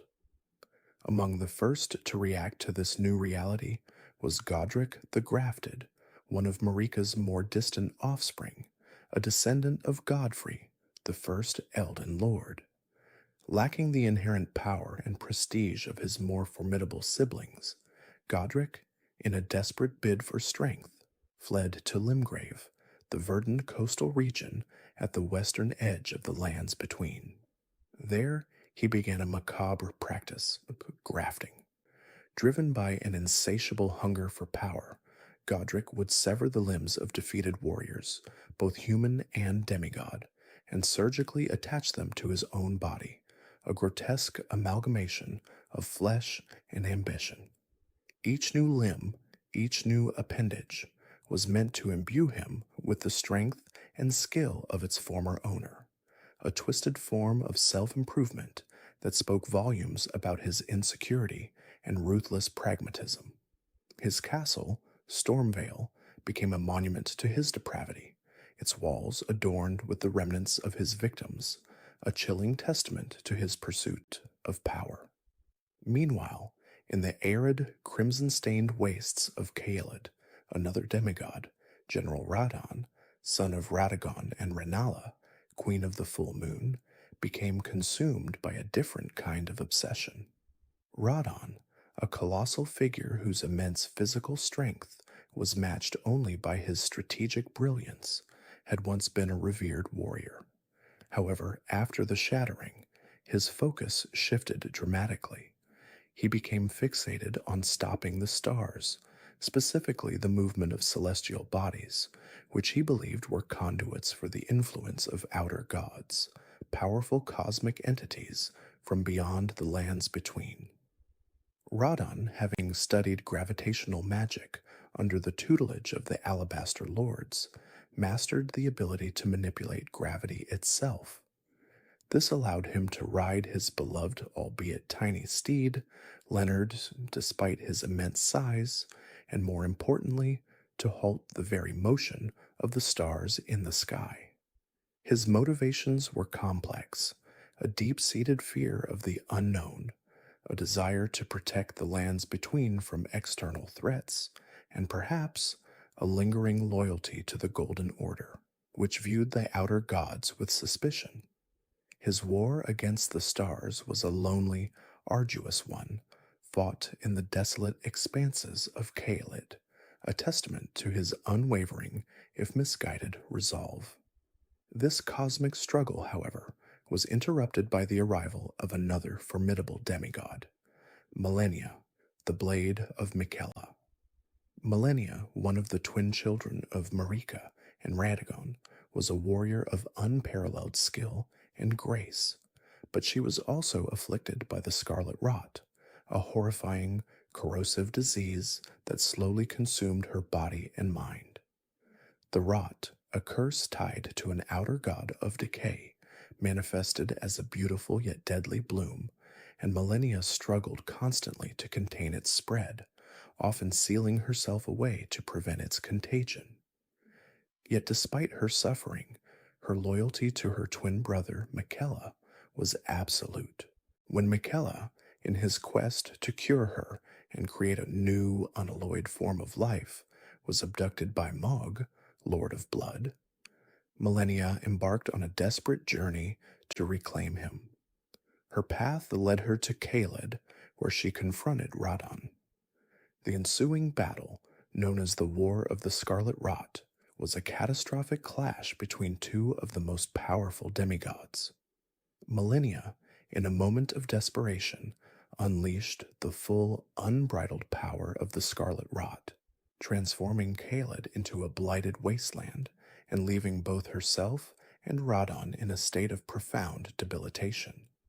Radon, his mind and body ravaged by the rot, was left a shadow of his former self, a mindless beast wandering the dunes, while Millennia, barely clinging to life, was carried away by her loyal Cleanrot knights. Millennia's twin brother, Miquella, was a demigod of extraordinary intellect and compassion. Unlike his siblings, Miquella possessed an eternal childhood, forever trapped in the body of a young boy, a curse he sought to break. He was also deeply committed to finding a cure for Millennia's scarlet rot and to establishing a new, more inclusive order, one free from the rigid doctrines of the Golden Order. Michaela's vision was to create a new form of life, an unalloyed form, untainted by the influence of outer gods or the flaws of the existing order. To achieve this, he cultivated the Halleck tree, a colossal, otherworldly tree that he hoped would grow into a new Erd tree, a sanctuary where all, even those considered outcast by the Golden Order, could find solace and prosperity. He retreated into the heart of this magnificent creation, entering a cocoon like state, believing that through this transformation he could finally break his curse and achieve his lofty goals. However, his vulnerable state made him a target, and he was eventually abducted by Moog, Lord of Blood, who sought to corrupt Michaela and elevate himself to godhood. Far from the battlefields of Caelid, in the academic spires of Liurnia of the Lakes, Renala, Queen of the Full Moon, found herself in a different kind of desolation.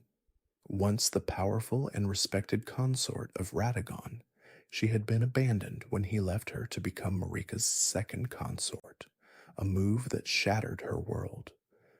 The shattering, following closely on the heels of this betrayal, only deepened her grief. Renala, a master of glintstone sorcery and the head of the Raya Lucarian Academy, the foremost institution of magic in the lands between, retreated into the safety of the Grand Library.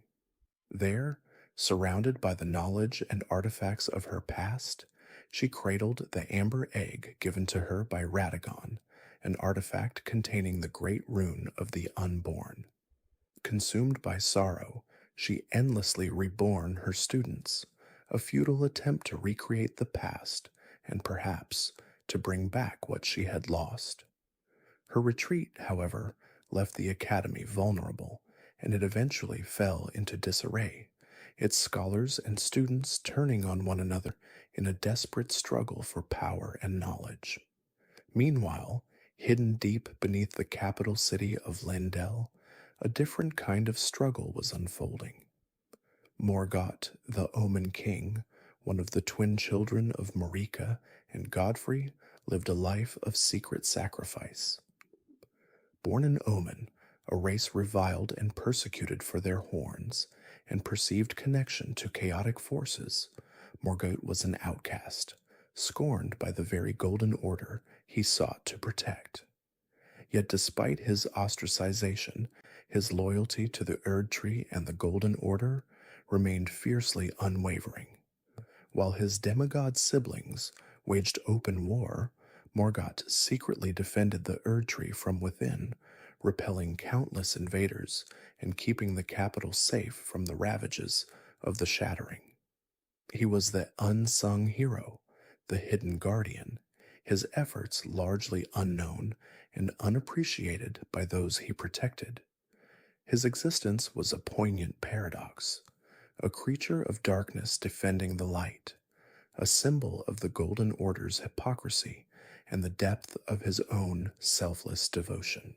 As the shattering raged, the lands between became a desolate battleground, its once beautiful landscapes scarred by war and decay. No clear victor emerged from the endless clashes between the demigods. Each held a fragment of the Elden Ring's power, but none possessed the strength or unity to claim ultimate dominion. The realm descended into a stalemate, a perpetual state of conflict where hope seemed to dwindle with each passing day. The very air was thick with the stench of death, the ground soaked with blood, and the once vibrant ecosystems lay in ruins. It was into this desperate, war-torn world that a new hope, or perhaps a final gamble, was introduced. The tarnished individuals who had once been exiled from the lands between long ago, stripped of their grace and banished for reasons unknown, were called back. The guidance of grace, the golden light that had once illuminated the path of Marika's champions, now beckoned to these forgotten exiles, drawing them back across the treacherous seas. Their purpose, whispered by the fading echoes of the greater will and the lingering influence of Marika, was clear: to mend the Elden Ring, to become the Elden Lord, and to restore order to a shattered realm. Their journey would be fraught with peril, a testament to their resilience and determination as they navigated a world consumed by madness and despair, a world waiting for a hero, or perhaps simply a fool, to challenge its destiny. Our journey through the lands between brings us now to a period of unprecedented chaos and devastation, a cataclysm known throughout history as the Shattering. This era, which began with the sundering of the very fabric of reality, marks the true onset of the demigod wars, a conflict that would forever scar the land and its inhabitants. Following the Night of Black Knives, which we discussed in our previous segment, the catalyst for this monumental upheaval was none other than Queen Marika herself. In an act of unfathomable defiance and desperation, Marika shattered the Elden Ring, the physical manifestation of the Golden Order and the source of all order and law in the lands between. This single cataclysmic event ripped apart the very concept of divinity and power, sending shockwaves across the entire realm. The Elden Ring, once a unified symbol of absolute authority, fractured into numerous pieces, each imbued with a portion of its immense power. These fragments, now known as Great Runes, became the ultimate prizes coveted by those with the ambition and strength to claim them. It is crucial to remember, however, that the landscape of power had already been irrevocably altered even before the Shattering. Godwyn the Golden, Marika's firstborn, and the beloved demigod who had single-handedly ended the Dragon War, was already dead. His assassination during the Night of Black Knives, a clandestine act perpetrated by the Black Knife assassins wielding blades imbued with the Rune of Death, plunged the lands between into an unprecedented state of grief and instability. His soul was destroyed, but his body remained, a grotesque perversion of life that would later become the source of the Death Root, a blight that spread across the land. This pre-existing wound in the heart of the Golden Order undoubtedly contributed to Marika's decision to shatter the Elden Ring, perhaps as a desperate act to dismantle a system that had allowed such a tragedy to occur. Godwyn's demise, therefore, was not merely a personal tragedy, but a foundational tremor that weakened the very foundations of the Golden Order, paving the way for the subsequent collapse. The implications of his death, the first demigod to truly die, were profound, challenging the very notion of immortality for the divine and creating a vacuum of power that would soon be filled by warring factions. With the Elden Ring shattered and its great runes scattered, the stage was set for an epic and brutal conflict. The demigod children of Marika and Radagon, each a powerful entity in their own right, wasted no time in claiming these fragments of divine power. Each great rune bestowed immense strength and influence upon its wielder, transforming them into figures of immense, almost godlike authority. Driven by ambition, grief, and a desperate desire for control, these demigods plunged the lands between into a devastating war, a conflict that would become known as the Demigod Wars. Their motivations were varied. Some sought to restore the Golden Order in their own image, others aimed to establish new orders, and some simply yearned for absolute power. The once unified family of demigods, bound by blood and shared lineage, now found themselves pitted against each other, their loyalties fractured and their ambitions clashing in a maelstrom of violence. The devastation wrought during this period was immense, leaving indelible marks upon the landscape and its inhabitants, Entire regions were laid waste, populations decimated, and the very fabric of society torn asunder. Among the most steadfast defenders during this tumultuous period was Morgoth, the Omen King. Despite his Omen lineage, a lineage often reviled and shunned, Morgoth remained fiercely loyal to the Golden Order and to his mother, Queen Marika. He took it upon himself to defend Leyndell, the royal capital, the heart of the Golden Order, against the relentless assaults of his ambitious demigod siblings. Morgoth, often operating from the shadows and disguised as the Veiled Monarch, tirelessly repelled numerous attacks, his formidable strength and unwavering resolve proving instrumental in preventing the capital's fall. His commitment to Leyndell was absolute, a desperate attempt to maintain some semblance of order in a world spiraling into chaos. He saw himself as the last bastion against total anarchy, a dutiful son protecting his mother's legacy, even as his siblings sought to dismantle it for their own gain. His battles were not only against external threats, but also against the internal prejudice directed at his Omen heritage, a struggle that he bore with stoic determination. While Morgoth fought to preserve the capital, other demigods pursued their own paths amidst the chaos. Rennala, Queen of the Full Moon, a powerful sorceress and the former consort of Radagon, chose a different strategy. Following the shattering and the departure of Radagon, she retreated to the Academy of Raya Lucaria, the prestigious institution of sorcery in Liurnia of the Lakes.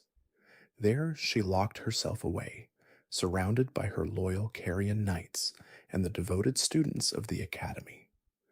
Rennala, though a formidable sorceress, was not a warrior in the same vein as her children. Her strength lay in her mastery of glintstone sorcery and her connection to the moon. She clung to her great rune, the great rune of the unborn, which allowed her to rebirth her students, but she did not actively engage in the broader conflict. Her retreat was a form of self-preservation, a way to safeguard her knowledge and her people from the ravages of the war, even if it meant isolating herself from the wider lands between. Her sorrow over Radagon's abandonment and the fracturing of her family undoubtedly contributed to her reclusive nature, leaving her a figure of immense power yet profound melancholy. Meanwhile, in the crimson-hued lands of Caelid, another demigod of immense power was engaged in a monumental task, General Radon. Known as the Star Scourge, Radon was a colossal figure, a master of gravitational magic who, out of a profound fear of the stars and their potential influence on fate, used his immense power to hold them in place above Caelid. His motivations were complex.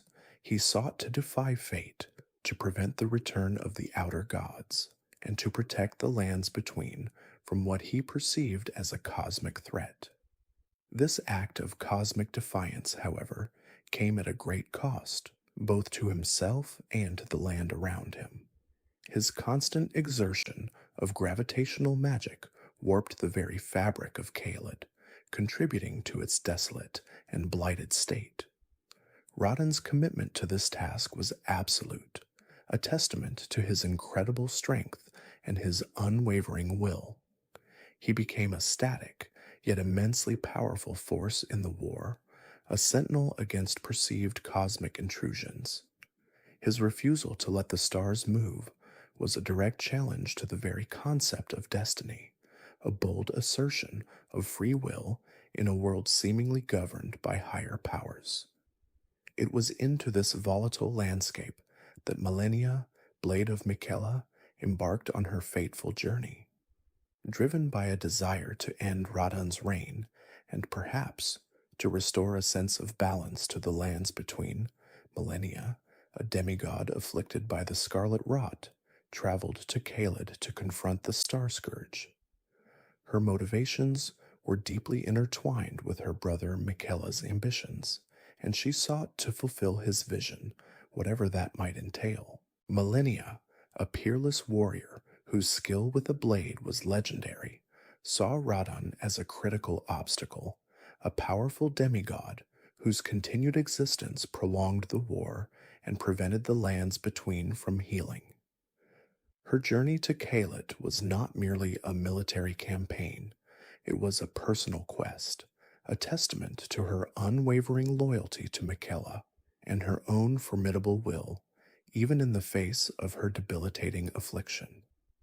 The stage was set for one of the most devastating and iconic battles of the Demigod Wars, a clash that would leave an indelible mark on the history of the lands between. Indeed, the Demigod Wars were characterized by a series of devastating battles between these powerful figures. Radon and Millennia's confrontation in Kylid is perhaps the most famous, a cataclysmic clash of titans that utterly ravaged the landscape. The sheer destructive power unleashed by these demigods, each wielding a great rune and possessing incredible abilities, scarred the land in ways that are still visible today. Entire regions were transformed into desolate wastelands, testament to the ferocity of their conflicts.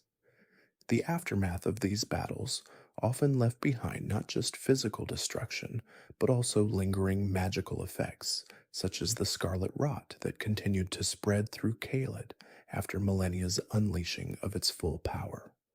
These conflicts were not merely skirmishes. They were earth-shattering events that reshaped the very geography of the lands between, leaving behind a legacy of ruin and despair. The motivations behind these brutal encounters were multifaceted: a thirst for power, a desire to establish a new order, or simply a desperate struggle for survival in a world that had lost its guiding light.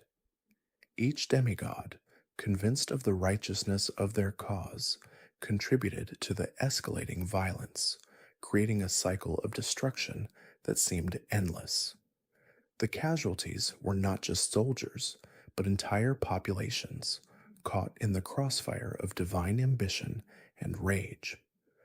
The land itself wept, bearing the scars of these monumental struggles, a testament to the sheer destructive force unleashed by the shattered Elden Ring and its ambitious inheritors. The long-term consequences of these battles would continue to plague the lands between for centuries, shaping its ecology, its politics, and the very nature of its inhabitants. The furious clash between Radhan and Millennia in Caelid reached its horrifying crescendo. Millennia, Blade of Michaela, known for her peerless skill and the devastating power of her prosthetic arm, found herself pushed to the absolute brink by Radhan's overwhelming might. Despite her legendary status as an unalloyed warrior, a demigod who had never known defeat, the Star-Scourge General's gravitational magic and sheer physical prowess proved a formidable challenge. As the battle raged, consuming the very landscape around them, Millennia's resolve hardened, but her strength began to wane.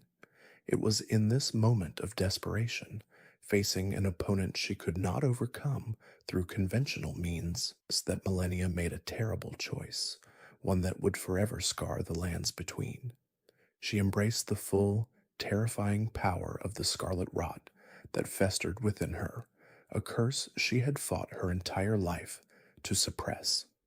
With a horrific transformation, her body erupted in a blinding crimson explosion, unleashing the Scarlet Aeonia. This devastating attack, a terrifying bloom of pestilence and decay, did more than just strike down Radon. The Scarlet Aeonia inflicted the dreaded scarlet rot upon the mighty general, a virulent disease that would slowly consume his mind and body, reducing him to a mindless beast driven by insatiable hunger. But the horror didn't stop there. The very land of Caelid, already a battle-scarred wasteland, was utterly devastated by the unleashed rot. Once fertile plains and vibrant forests were transformed into a blighted, crimson hued hellscape, a testament to millennia's desperate act. The air itself became toxic, thick with spores, and the ground festered with grotesque growths. Life, as it had once been known in Kyled, was extinguished, replaced by a grotesque mockery of existence. This single, cataclysmic event, born from the clash of two demigods, left an indelible mark on the world, a permanent scar of their conflict. Following the unimaginable expenditure of power, Millennia, the once unbeaten warrior, succumbed to the overwhelming force of the scarlet rot she had unleashed. Her body, ravaged by the very power she wielded, fell into a deep, death-like coma. She was no longer the proud, defiant general, but a fragile, unconscious vessel. It was at this critical juncture that her loyal knight, Finley, a clean-wrought knight, demonstrated an extraordinary act of devotion and bravery. Against all odds, and through treacherous, war-torn lands, infested with enemies and the lingering horrors of the Shattering, Finlay carried the comatose millennia all the way back to the Haligtree. This monumental journey, a testament to unwavering loyalty, was a perilous undertaking, fraught with danger at every turn. Finlay's determination ensured that Millennia, the last hope for her twin brother Michaela's dream, would survive, even if only in a state of suspended animation, awaiting a future awakening. The Haligtree, Michaela's sanctuary and a place of unalloyed grace, became her final refuge, a testament to the enduring bonds of family and loyalty amidst the chaos. While the climactic battle in Caelid unfolded, other demigods made their own desperate bids for power and survival amidst the crumbling Golden Order. Rykard, Lord of Blasphemy, the second child of Radagon, and Renala, a demigod known for his rebellious nature and insatiable hunger for forbidden knowledge, made a horrifying pact. Driven by a desire to defy the greater will and the Golden Order, he willingly offered himself as sustenance to the god-devouring serpent, a titanic, ancient creature residing deep within the fiery bowels of Volcano Manor. This abhorrent act of self-sacrifice was not one of humility, but of ambition. By feeding himself to the colossal serpent, Rykard sought to merge with its immense power, to become an entity capable of devouring gods themselves. He believed that by consuming the very essence of divinity, he could usurp the greater will and usher in a new era free from its dominion. The resulting entity, a grotesque fusion of man and beast, became a terrifying symbol of blasphemy, a demigod who had abandoned his humanity in pursuit of ultimate power, forever bound to the monstrous serpent within the volcanic fortress. Meanwhile, Godric the Grafted, a direct descendant of Godfrey and the weakest of the demigods, found himself in a precarious position. Lacking the inherent power and martial prowess of his siblings and cousins, Godric resorted to desperate measures to survive and assert his dwindling authority. As the Shattering raged, he fled to Stormvale Castle, a formidable stronghold in Limgrave. There, driven by a profound insecurity and a twisted ambition to emulate the strength of his ancestors, he began his horrific practice of grafting. He forcibly removed limbs from defeated warriors, both human and beast, and grotesquely attached them to his own body, believing that by accumulating the strength of others, he could become powerful. This macabre process, a testament to his weakness and his warped understanding of strength, transformed him into a monstrous, multi-limbed abomination, a living testament to his cowardice and his desperate attempts to compensate for his own perceived inadequacy. His reign in Stormvale Castle became a reign of terror, fueled by his insatiable desire for more power, more limbs, more grotesque augmentations. The lands between, once a realm of splendor and order under the Golden Order, were utterly ravaged by this endless conflict. The War of the Demigods, or the Shattering as it came to be known, was not a swift yet decisive war with clear objectives. Instead, it devolved into a chaotic, protracted struggle, a brutal free for all where demigods fought demigods, armies clashed, and the very fabric of society unraveled. There was no clear victor, no single demigod capable of asserting dominance over the others. The continent was carved up, each demigod holding a fractured piece of the former kingdom, their ambitions and grievances fueling an eternal cycle of violence. The once sacred Erd tree, symbol of the Golden Order and source of its blessings, began to wither, its golden grace withholding itself from the war torn lands. The very concept of a unified realm, once a reality under Marika, became a distant memory, replaced by a fractured, war torn landscape. It was in this era of despair and endless conflict, as the light of the Erd tree dimmed and the Golden Order teetered on the brink of collapse, that a glimmer of hope began to reappear. The guidance of grace, the golden light that once shone from the Erd tree and blessed the champions of the Golden Order, had long been lost to the tarnished, those who had been stripped of their grace and exiled from the lands between. But now, in the direst of times, this ethereal light began to manifest once more. It was a subtle, almost imperceptible beckoning, a faint golden glow that appeared to a select few, guiding them back towards the fractured realm. This reemergence of grace was a pivotal moment, a sign that the greater will, or perhaps some other unseen force, was not yet ready to abandon the lands between entirely. These tarnished exiles, who had been banished from the lands between centuries prior for reasons now lost to time and legend, were suddenly called back by this mysterious guidance of grace. They were a disparate group, warriors and adventurers, scholars and rogues, all united by their shared status as the graceless, the forgotten. Many had long since given up on the idea of ever returning to their homeland, resigning themselves to a life in the fringes of the world. But the renewed guidance of grace, an undeniable pull towards the Erd tree, stirred something within them.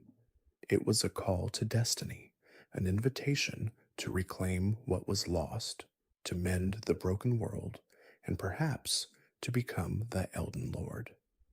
Their return marked the beginning of a new chapter in the history of the lands between, a desperate gamble by a higher power to restore order to a world consumed by chaos. As the guidance of grace returned to the tarnished, the Golden Order, once the supreme and unyielding authority of the lands between, continued its inexorable decline. The very foundations upon which it was built were crumbling.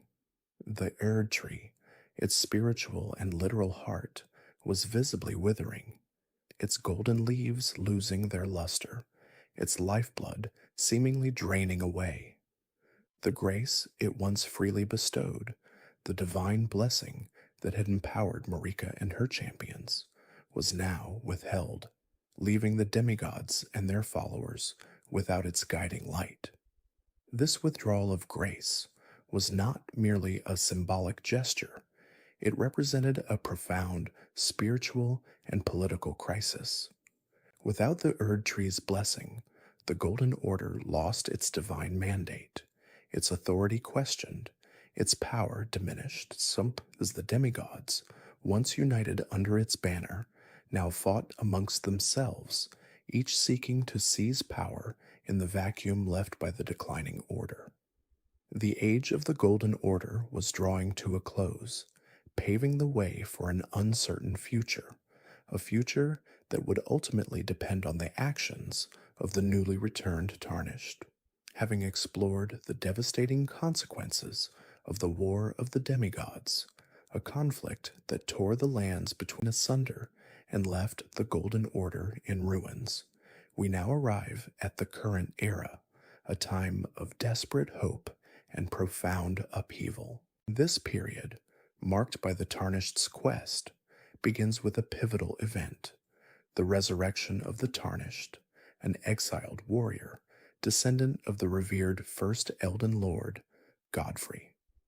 Their return is no accident, but a deliberate act of the Two Fingers, enigmatic emissaries of the Greater Will, who guide the Tarnished with the fading light of grace, a divine blessing that illuminates their path towards becoming the Elden Lord. The Tarnished's journey begins in Limgrave, a verdant yet war-torn region, where they are immediately confronted by Vare, a mysterious figure cloaked in white who wastes no time in mocking their lack of maidens, companions crucial for channeling the power of grace. Vare, with his unsettlingly polite demeanor, subtly steers the Tarnished towards Stormvale Castle, the imposing stronghold of Godric the Grafted, one of the demigods who inherited a great rune, a shard as of the shattered Elden Ring. This initial encounter sets the stage for the trials to come, highlighting the societal decay and the desperate need for a new order. It is at the Gatefront ruins, a testament to Limgrave's turbulent past, that the Tarnished encounters Melina, a spectral maiden with one eye closed, bearing a cryptic symbol. Melina, a figure of profound mystery, offers an accord. She will serve as the Tarnished's maiden, channeling grace and allowing them to level up in exchange for being led to the foot of the Erd Tree, the colossal golden tree that dominates the lands between. This pact is transformative, granting the Tarnished not only the ability to grow stronger, but also the spectral steed, Torrent, a loyal companion who becomes indispensable for traversing the vast and perilous landscape. Torrent, with his double jump ability and swift movements, represents a significant advantage, allowing the Tarnished to navigate the dangers of the lands between with greater ease and speed. Melina's motivations remain veiled, but her guidance is undeniable, a constant presence throughout the Tarnished's arduous quest. With newfound strength and the aid of Torrent, the Tarnished confronts Margit, the Fell Omen, a formidable guardian blocking the path to Stormvale Castle. Margit's imposing stature, his mastery of glintstone sorcery, and his relentless attacks make him a significant early challenge, a true test of the Tarnished's nascent abilities. The defeat of Margit, however, reveals a deeper truth. He is not a physical being, but a projection, a spectral manifestation of Morgott, the Omen King, another demigod who secretly protects the Erd Tree. This revelation underscores the deceptive nature of the lands between and the hidden machinations at play, hinting at the true power structures that govern the Shattered Realm. Morgott's projection of Margit serves as a psychological barrier designed to deter those deemed unworthy from approaching the inner sanctums of the demigods, a clear indication of his unwavering loyalty to the Golden Order, even in its fractured state. Having overcome Margit's illusory defense, the Tarnished infiltrates Stormvale Castle, a fortress riddled with dangers, from heavily armed soldiers to grotesque creatures. The castle's architecture itself tells a story of grandeur and decline, its once proud halls now echoing with the sounds of battle and despair.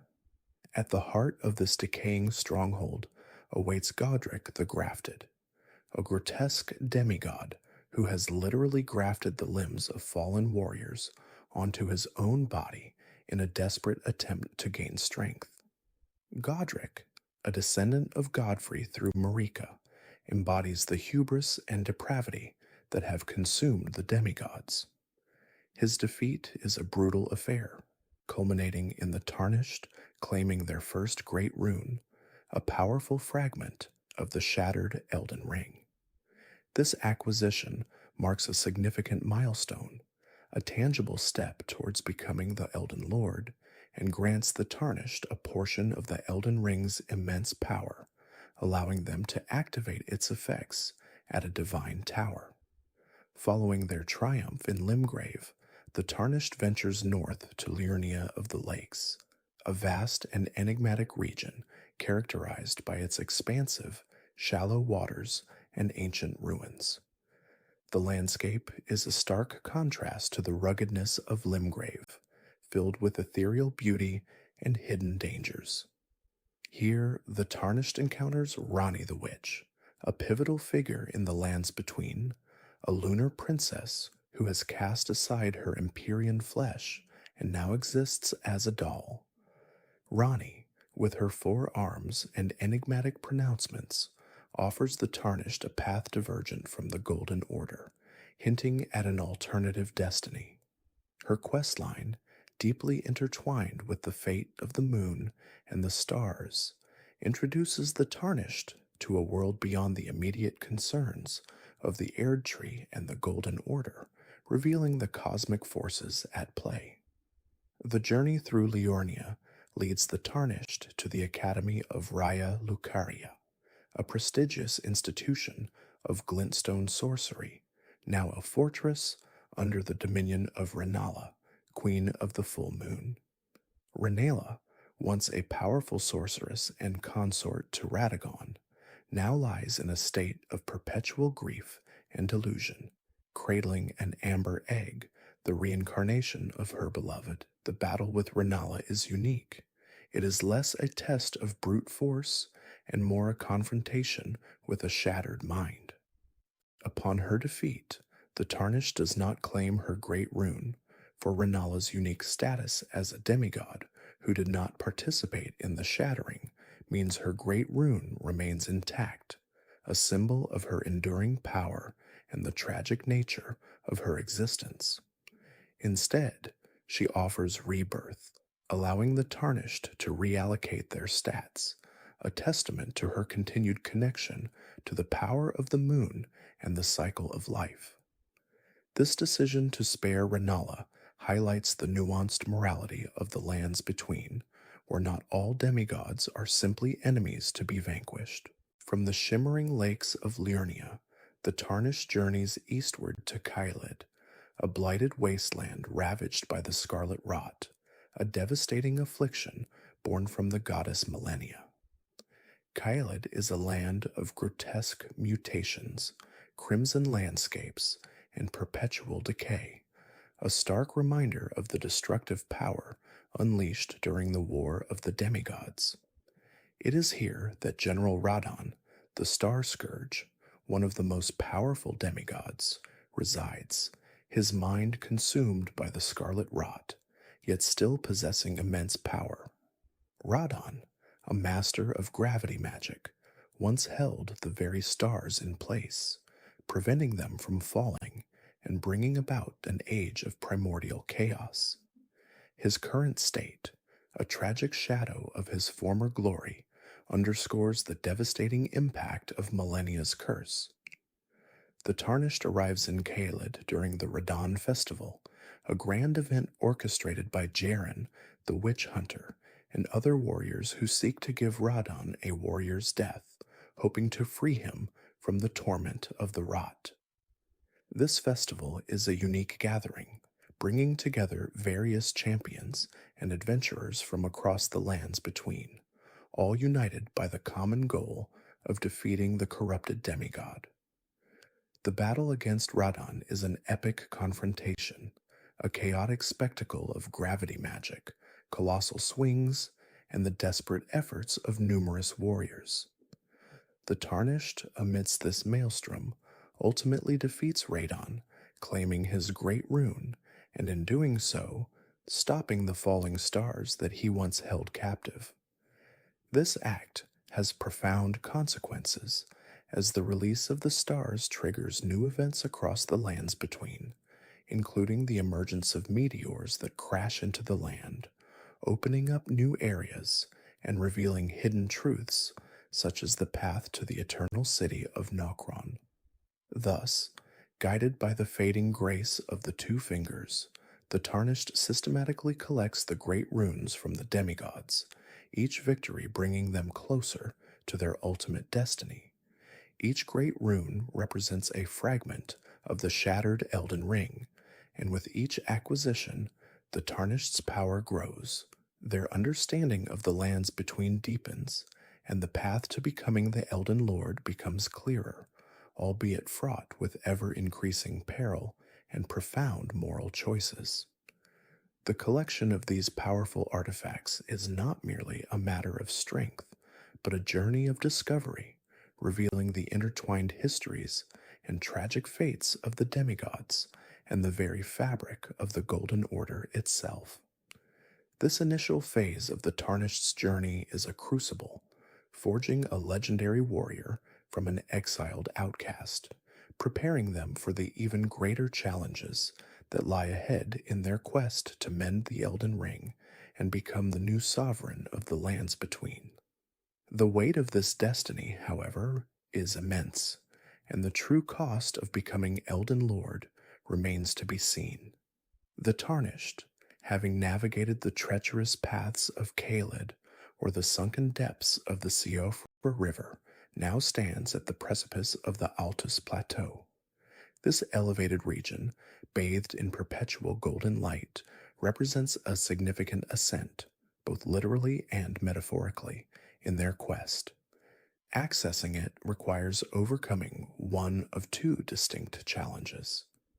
The more conventional route involves activating the Grand Lift of Dectus, a colossal contraption powered by two halves of a medallion, one found in Fort Haight and the other in Fort Faroth. This mechanical marvel, a testament to ancient engineering, hoists the Tarnished skyward, offering a panoramic view of the lands between as they ascend. Alternatively, a more perilous subterranean path exists through the ruin-strewn precipice. This winding, monster-infested cavern system, a testament to the destructive power of earthquakes and the passage of time, culminates in a boss encounter with the magma worm Makar.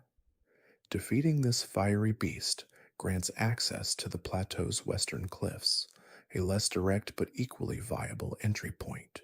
Regardless of the chosen path, the Altus Plateau marks a turning point, bringing the Tarnished closer to the Erd Tree and the heart of the Golden Order.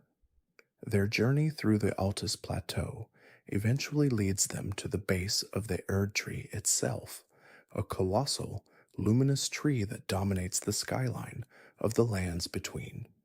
Here, within the royal capital of Lendel, the Tarnished confronts Morgoth, the Omen King.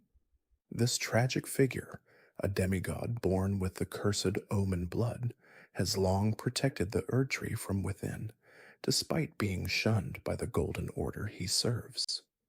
His true identity as Marika's son, and thus a brother to many of the demigods the Tarnished has already encountered, is a poignant revelation. Morgoth, despite his monstrous appearance, fights with a desperate, almost noble fury, believing himself to be the last bastion against the encroaching chaos. His defeat is a significant blow to the remaining vestiges of the Golden Order's direct protection, clearing the path to the Erd Tree's immediate entrance. However, the path to the Erd Tree's interior is not yet clear.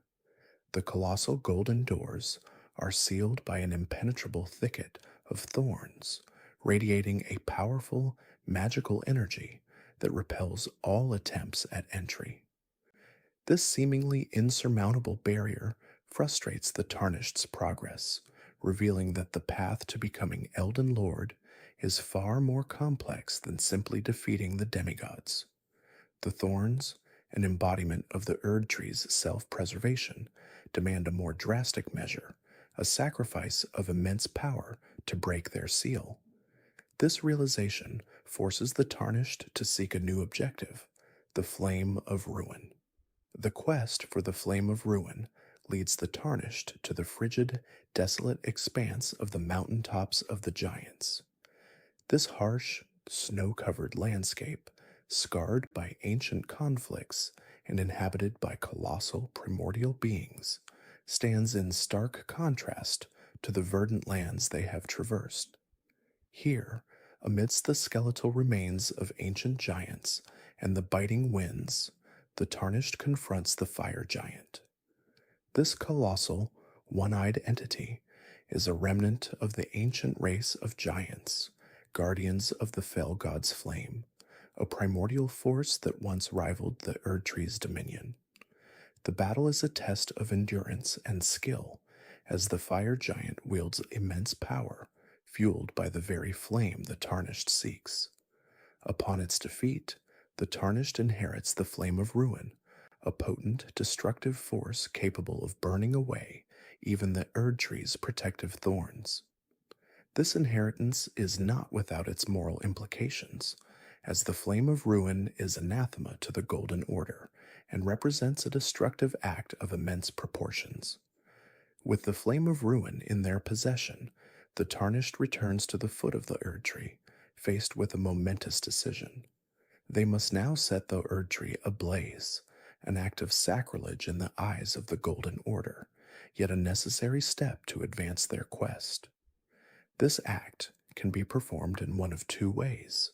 The Tarnished can, by their own hand, ignite the thorns with the acquired Flame of Ruin, a deliberate and conscious choice to defy the established order. This path requires a firm resolve, as it involves the destruction of a sacred symbol and the potential for immense personal cost.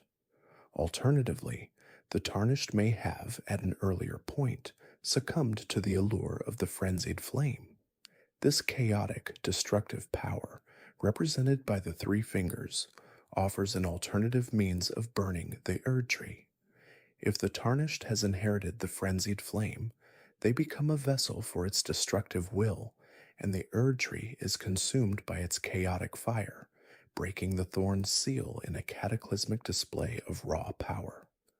Regardless of the method, the Erd Tree is engulfed in flames, its golden leaves turning to ash as the protective barrier is finally shattered.